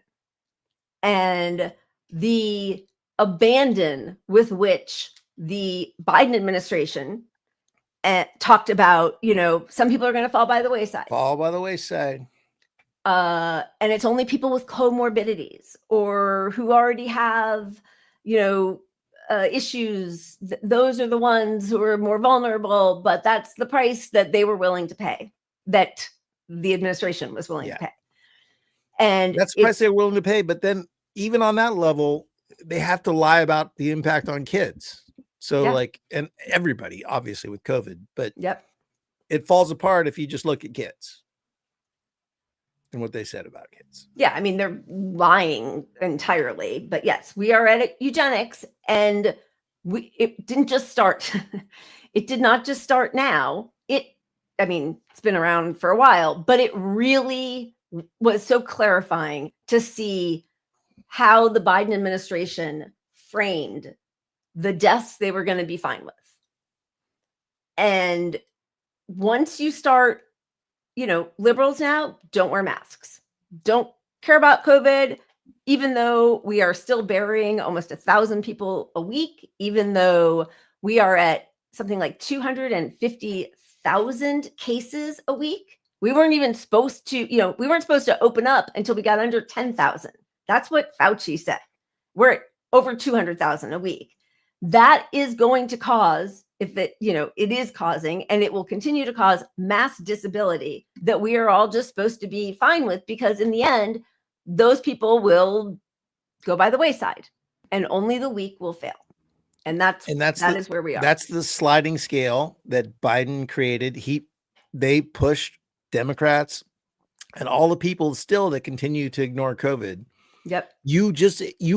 If you are ignoring COVID, if you are not masking, you're enabling eugenics right now, because you're saying it's okay that 1 out of 10 people are going to get disabled from long COVID. Like 1 out of 10 infections is going to disable for at least years. And there's really no solution for most people with long COVID. No, there's no solution. But even if you just bring it back to the death total, pretend long COVID doesn't exist. Right. You just said, hey, this being the next biggest disease and those people that die from that, it's just part of the plan. It's a part of our new normal. You said that. If you're not masking, if you're just ignoring COVID, you're part of that. And that's another reason that they won't fight back, because it just incriminates themselves. I mean, but like to speak so brazenly that way. And also, yeah, I mean, it's one of the many reasons we talk about COVID all the time on this show, is because it was a really early indicator of how willing they were to dismiss as many people as it took for their fat wallets or bank accounts or whatever the hell. They don't care. And to have somebody out here now allowing like lead in water and not to monitor wastewater, and then talk about damaging effects of what, and then say, I mean, he is so repugnant, but he wouldn't be possible without the help of the Democratic Party. I missed this, but I just want to bring this up. Thank you, winners and losers. Hey, I'm interested. I'm making Tell the Truth, Jank, a documentary about unionizing TYT. I'd love to share more. Jesus Christ, I can't even. We've had a lot to drink, winners and losers. Can I post link to the website? Of course you can. I don't know what your whole project is at all, but yeah, we'd love to check it out. Love to hear about it more. And that was a really clarifying moment about Cenk and the Young Turks when he fought his staff who were trying to unionize. It was very clear who he was right then. Here. Yeah. And winners and losers. I just wanted to point out Losers Club right here. So that's his beer. It's the Losers Club. 100% on the Losers Club. And cheers for the super chat. Thank you. That's very kind.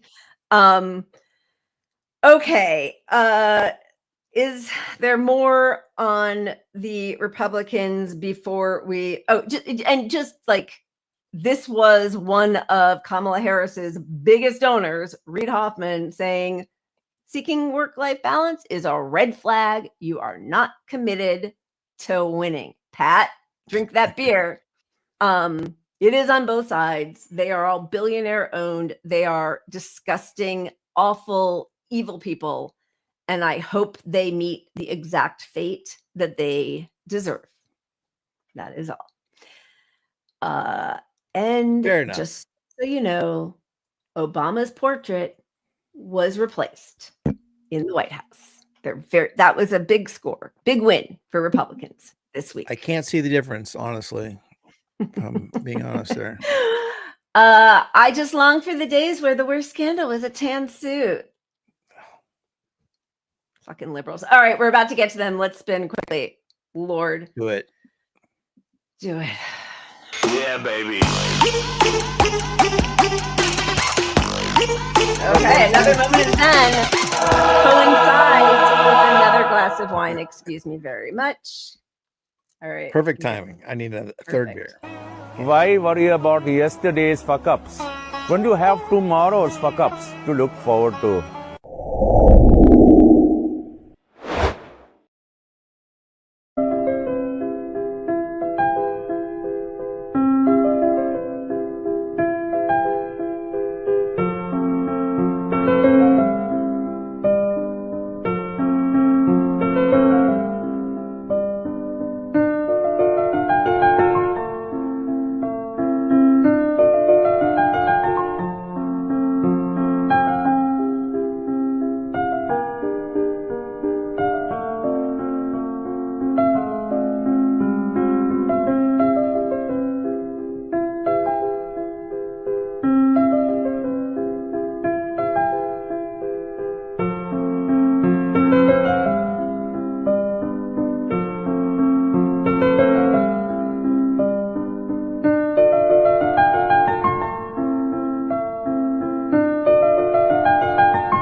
You know, we're going to get tagged on the music on everything. Are we for that? Was that something? Yeah, I don't know, but I do like thinking about that. That was talent and beautiful. I appreciate that it was all vegetables because it didn't make me hungry. Anytime I see that stuff, it makes me think of plating, which is like, you know, plating, how you dress up a Oh, I can yeah. Sorry, I thought that I had like a 2 girls 1 cup image just come into my head when you said that. Yeah, go ahead. But I just like, okay, there is some appreciation in how the food looks when you eat it, right? Yeah. But it's hard for me to grasp that when I cook something because I just want to put it on a plate. I try with some plating, but I don't even know what I'm doing. So yeah, I sort of appreciate it. Well, thank you. I'm glad that you do. Sorry, I want to just come back really quickly because it is Autism Acceptance Month, and it's also especially disgusting that that's RFK's speech. But I'm really sorry. I can't get back to everything. Who's doing it? Okay, I'm going to go back and read this later because I'm really sorry, but I can't get to everybody's comments right now. But thank you. I really appreciate all of it. But yes, I love that. And that's a good way to make your kids open their minds and let their palates explore is when they make their own food and plate it. And they take some pride in that. And it's how I got Xander to, I thought I was a big expert because my older son would have like olives and blue cheese and anything. And so I thought I knew everything. Okay. And when Xander came along, he brought me to my knees and showed me that I had very little to do with any of it. But one thing that has been very helpful is when he cooks, he will eat it, right? So then he gets into it, but it's not as beautiful as that, but still. Lila is being a proud mom, but can I just say after I spent a week almost down there with you in LA, Xander can fucking cook. This dude can cook. That's really sweet. Thank you. I don't know how much I put on you, but he can cook for sure. That's very nice. Well, he loves it. I love it when he does. And but yeah, it does make a difference how things are presented for sure. I love that. Okay, moving on to the Democrats. I don't know if we have 2 minutes to watch the whole Bernie thing. Should we just describe it or should we watch it and just watch it? Let's watch like 30 seconds. Cut it off when your soul says like it has to stop. All right. So the Fight the Oligarchy tour is raking in millions of people. And as Zainab said, and as we have AOC's haul, they are also raking in a lot of money that then they will hand over to the Democratic establishment. This is, and I don't know exactly where this rally was, but this was Bernie. I think it was yesterday or 2 days ago at his rally when protesters show up. One America in which the wealthiest people, the top 1%, have never, ever had it so good.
So, from what I understand, the booing was for the cops removing the people with the Free Palestine flag.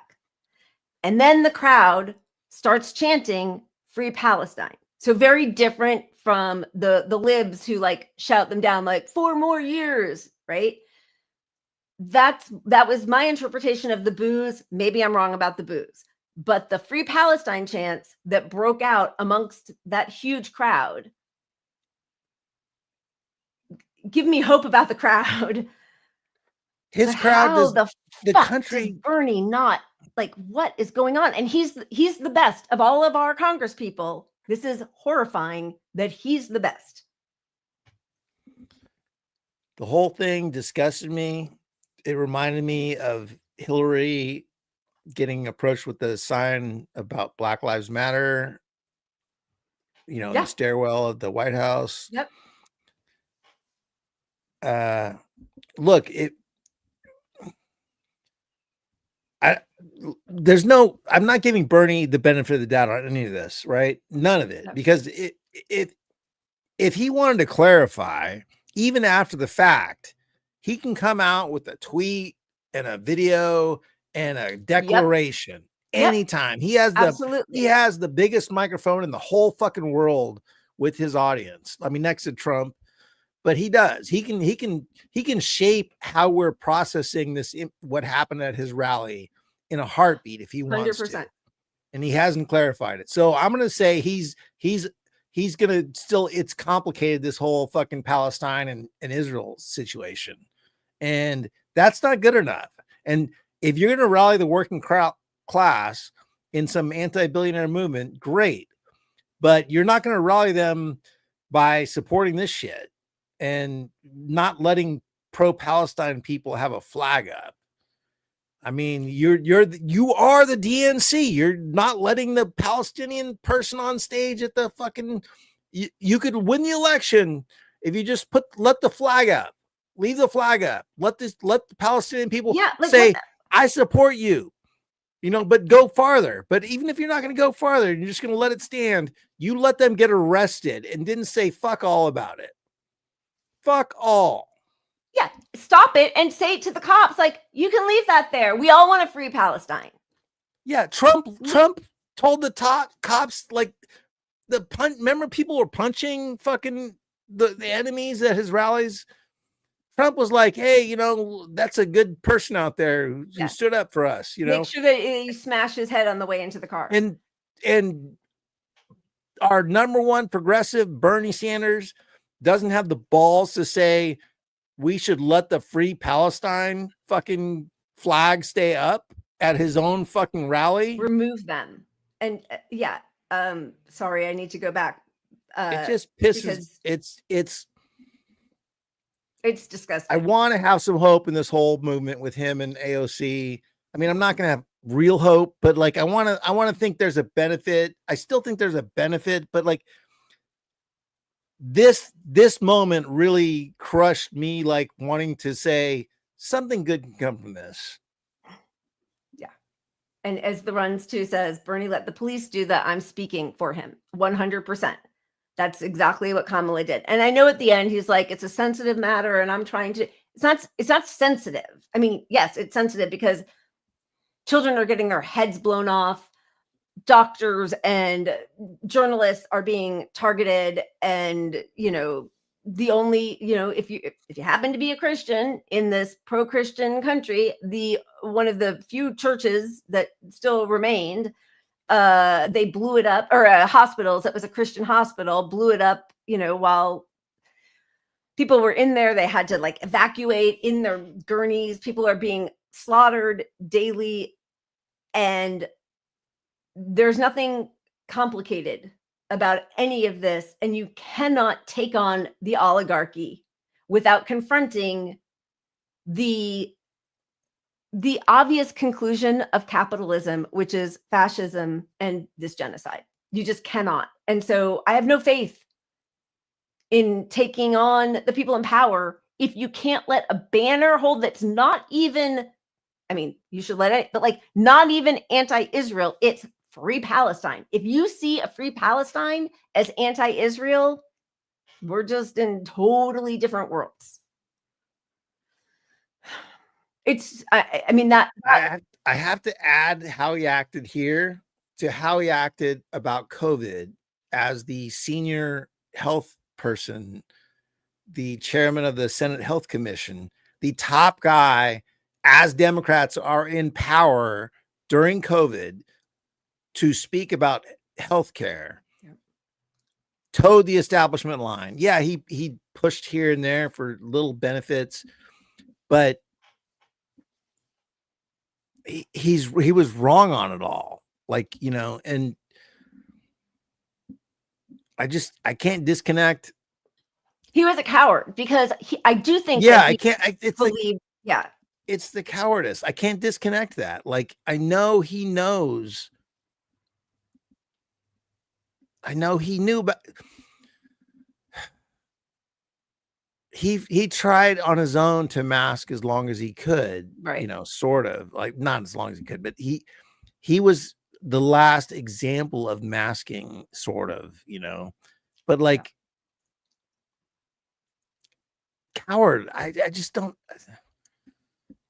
rock the boat in a genocide. I don't even know what to say anymore. I don't want to fucking hate him to his core, but like,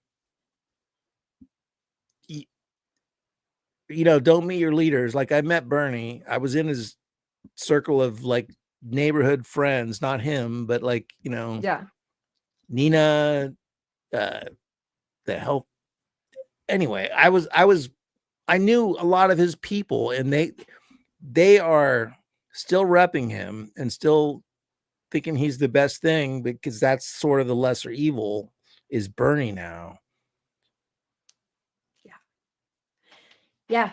I don't understand not being able to speak out forcefully against a genocide, not pin it all on Netanyahu, who of course is a despicable war criminal, but like 97% of Israelis believe that what is happening to the Palestinians, what they are doing to Palestinians, is justified. So just the way we lying. Nobody would have been like, oh, apartheid South Africa has the right to exist. Nazi Germany has a right to defend itself against those shitty Buchenwald prisoners who rose up. And I was just reading, I didn't realize they had basically liberated themselves before the U.S. Army got to them. Yeah. And the Warsaw Ghetto Rebellion, Nat Turner, like, do slave owners have a right to defend themselves? No, fuck off. No, they don't. And for Bernie to always introduce the Israel discussion with Israel has a right to defend themselves. I mean, nope. It's just so infuriating to me. It's disgusting. Like, that tells me you think this has been defense. And then, you know, but the framing it as like, well, maybe Bernie, I don't know, he's just doing the best he can. He's perpetuating or promoting Zionist lies. Like, it's not so benign that he's just like, well, it's complicated. He's promoting the lies. He's like, oh, all the Muslim countries and countries in the region, they're all anti-Hamas like we are. They're not. And that's another lie that he perpetuates at these rallies. He says that these countries are against Hamas too. And they have to lay down their arms, and they're terrorists. And he said you can't negotiate with terrorists. So he's spreading literal lies to this massive audience of leftists. So like, yeah, maybe he's going to be our pathway to better healthcare, but he's lying about the genocide. He's bringing these people more in line with the Democratic Party on the genocide. You know, I keep going back to, because, you know, he's 83 and grew up, I'm sure, propagandized, thinking that Israel initially had like this, you know, and it had this reputation, right? The kibbutzes were socialism and it was very lefty, you know, and nobody says like, oh, but the kibbutzes were placed in certain places to like kind of hold the fort and defend against Palestinians retaking the land they had been displaced from, right? And also because the formation of Israel as a state came right after the Holocaust, there's this conflation of Israel with the Holocaust and safety for Jews and the only place and all this kind of stuff. And so much of that, we now have easy access to the debunking of that mythology. It's been there for 8 decades, honestly. It's been written about. And by the way, there were plenty of Jews in the 40s who spoke out against Zionism. Hannah Arendt and Albert Einstein and people in the 40s who spoke out against it, Holocaust survivors.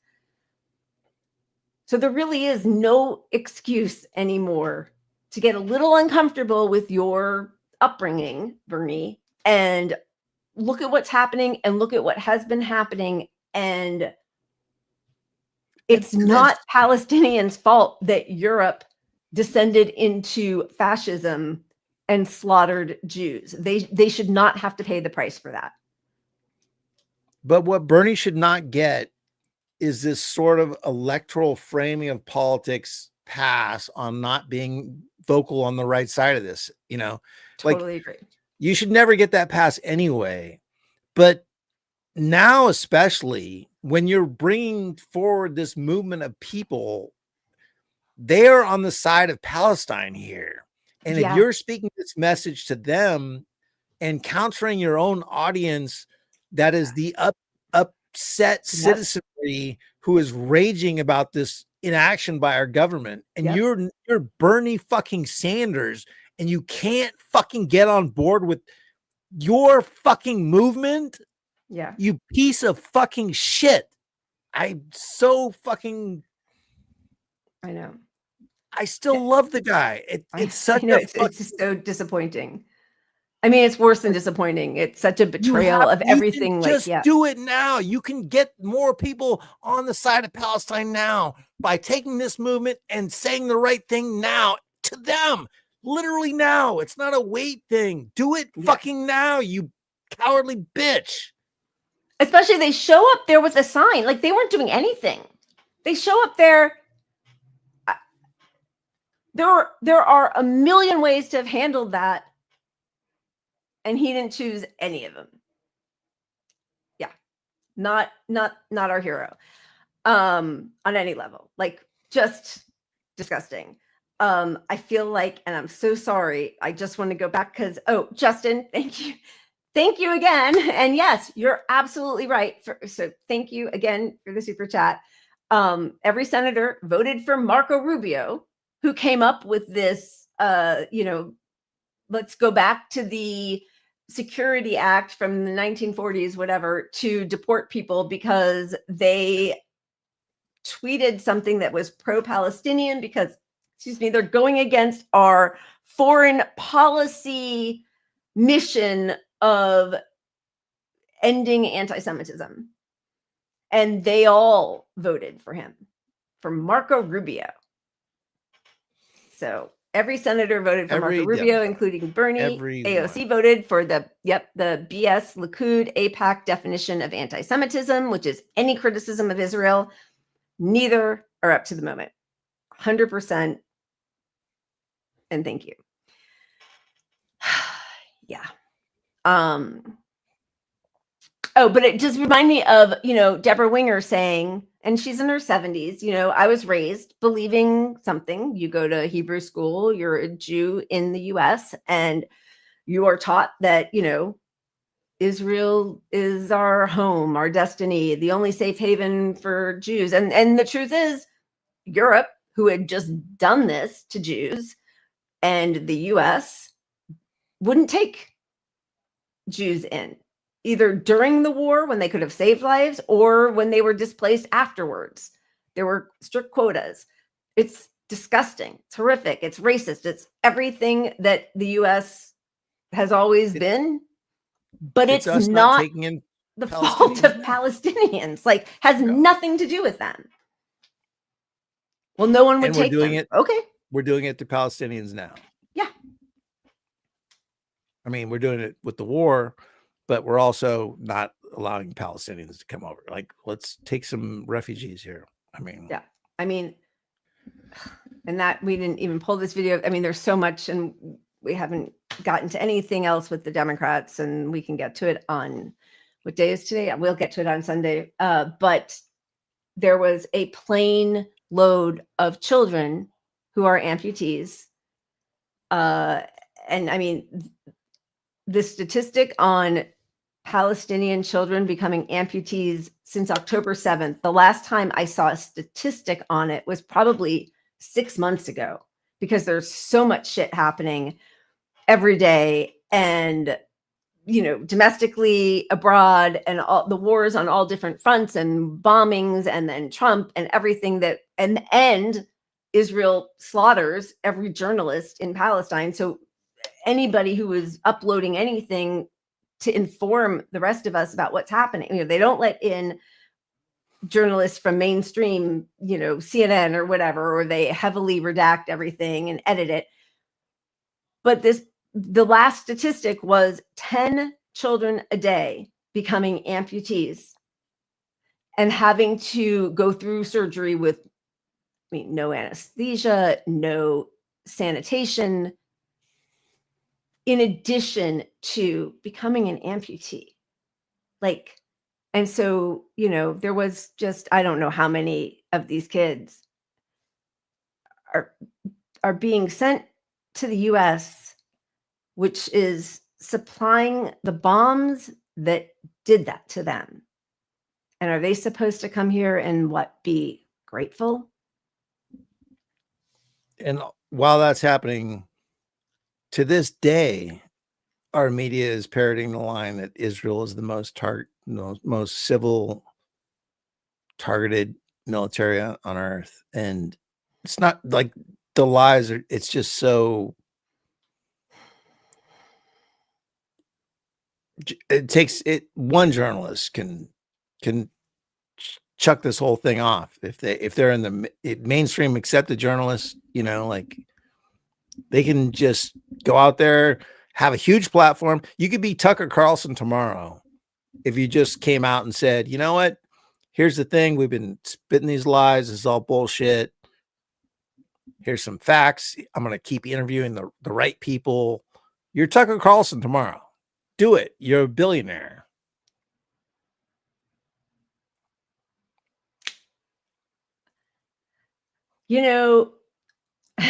Justin, you deserve this. Yes, Justin was right. Yeah. Agree.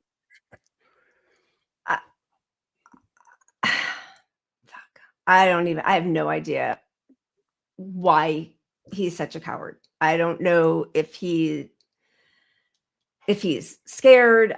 I don't know if they've threatened him. I don't know if he just believes it.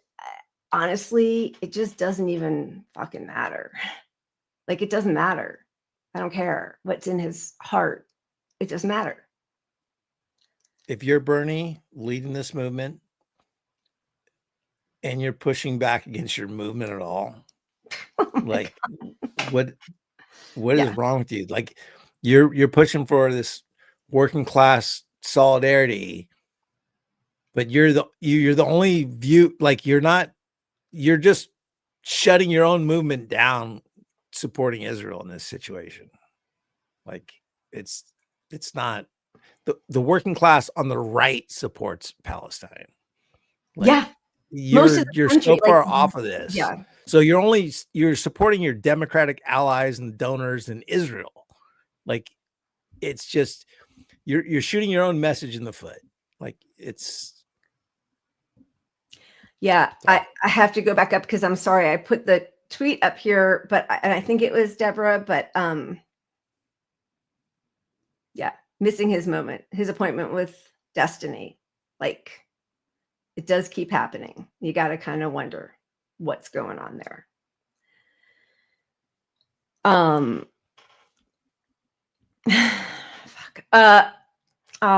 Reflect the Sun. Thank you. Cheers. I got to fill up for my 4th glass. It's 7:05.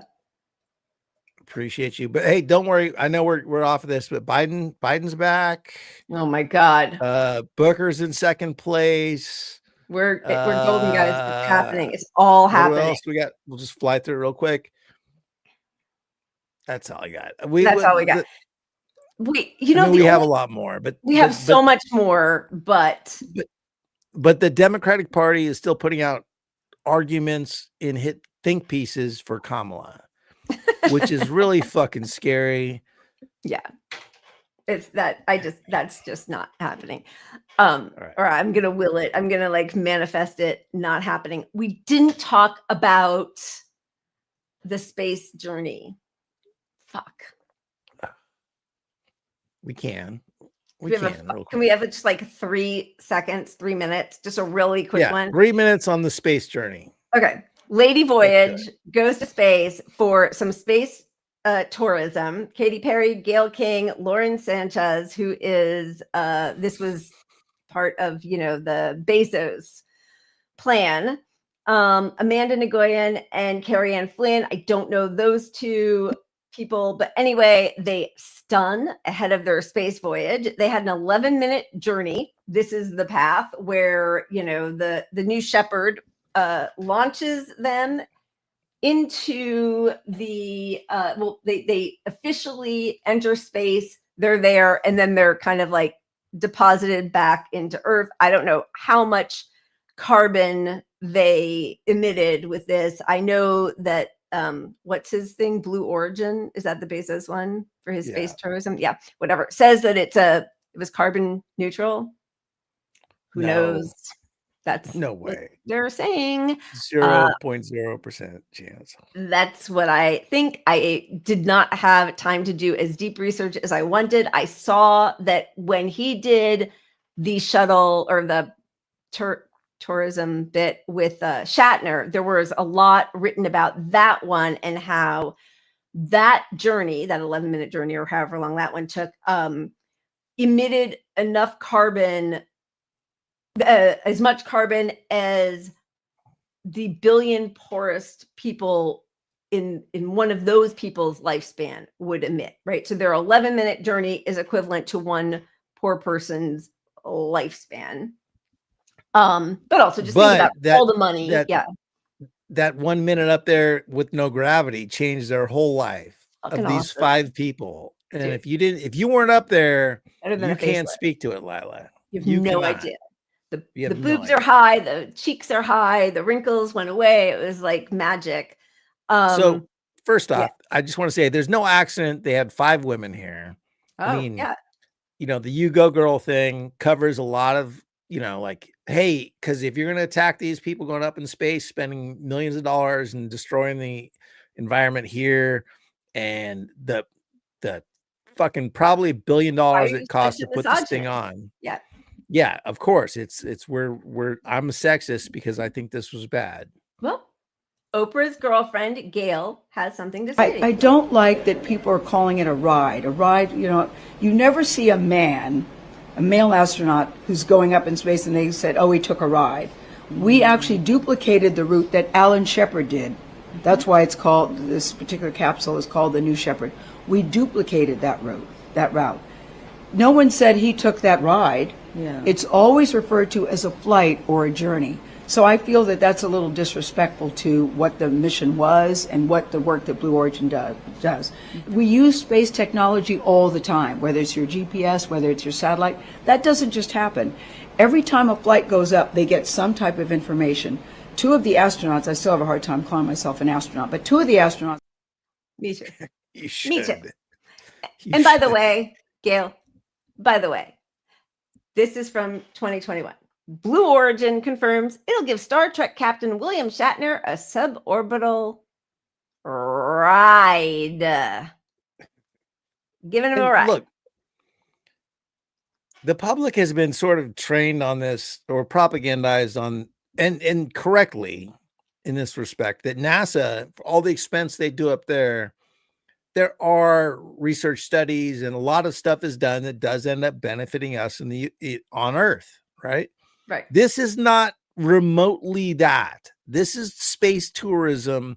This is $1 billion stunt of just getting people up and they can float for a fucking 3 minutes. That's all this is. That's it. No benefit to society from this whatsoever.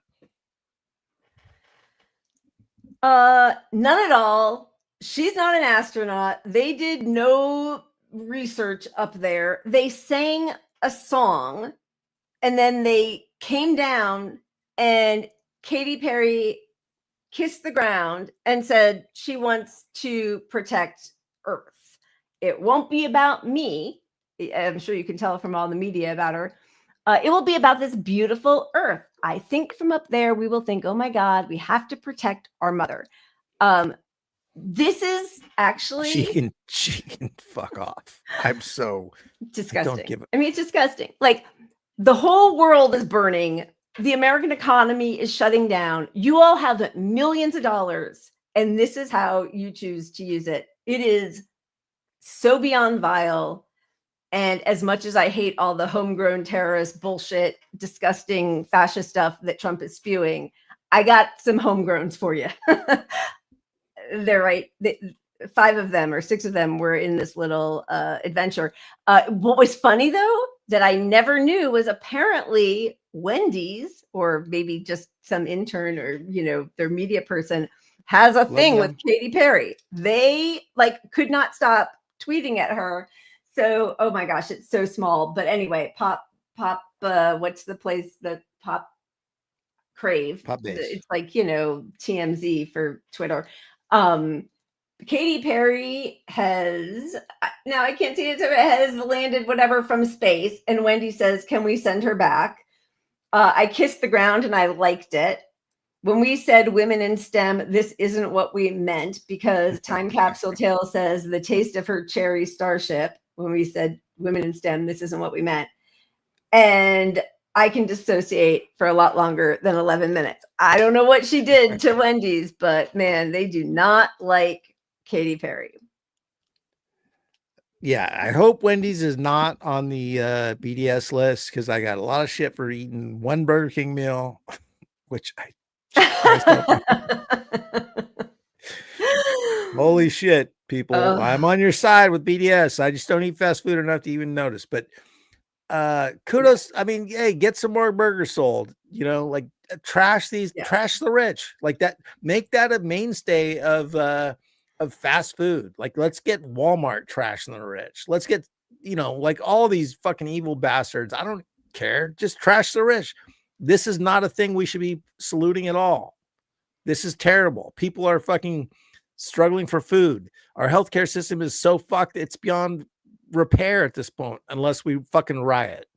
Like, this thing, and Katy Perry's little fucking save the world with the daisy or whatever the fuck. I wanted to punch her so hard when I saw that moment. Like, kissing the ground. What are you kissing the ground for? And Gail too, or not? Yeah, Gail. To call it sexism, that was just unbelievable. I'm just done with all these fucks. Like, I want to just day drink and just ride my electrical bike around. Am talking about. Yes, let's do it. Absolutely. Community day drinking is the future. It's my present, actually. Let's go. I'm pretty there.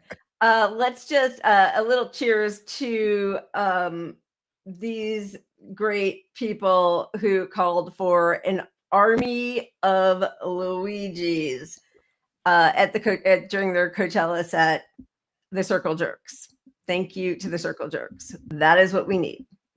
I don't know their music at all, but I will now add it to my playlist. Yeah, because that's how you become, that's how I become a fan of you.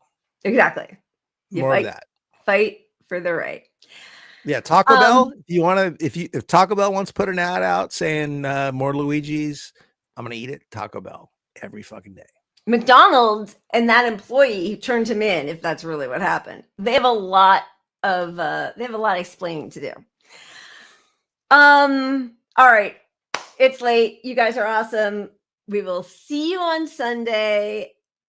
Always speak up. I do think we all know they're trying to make us terrified.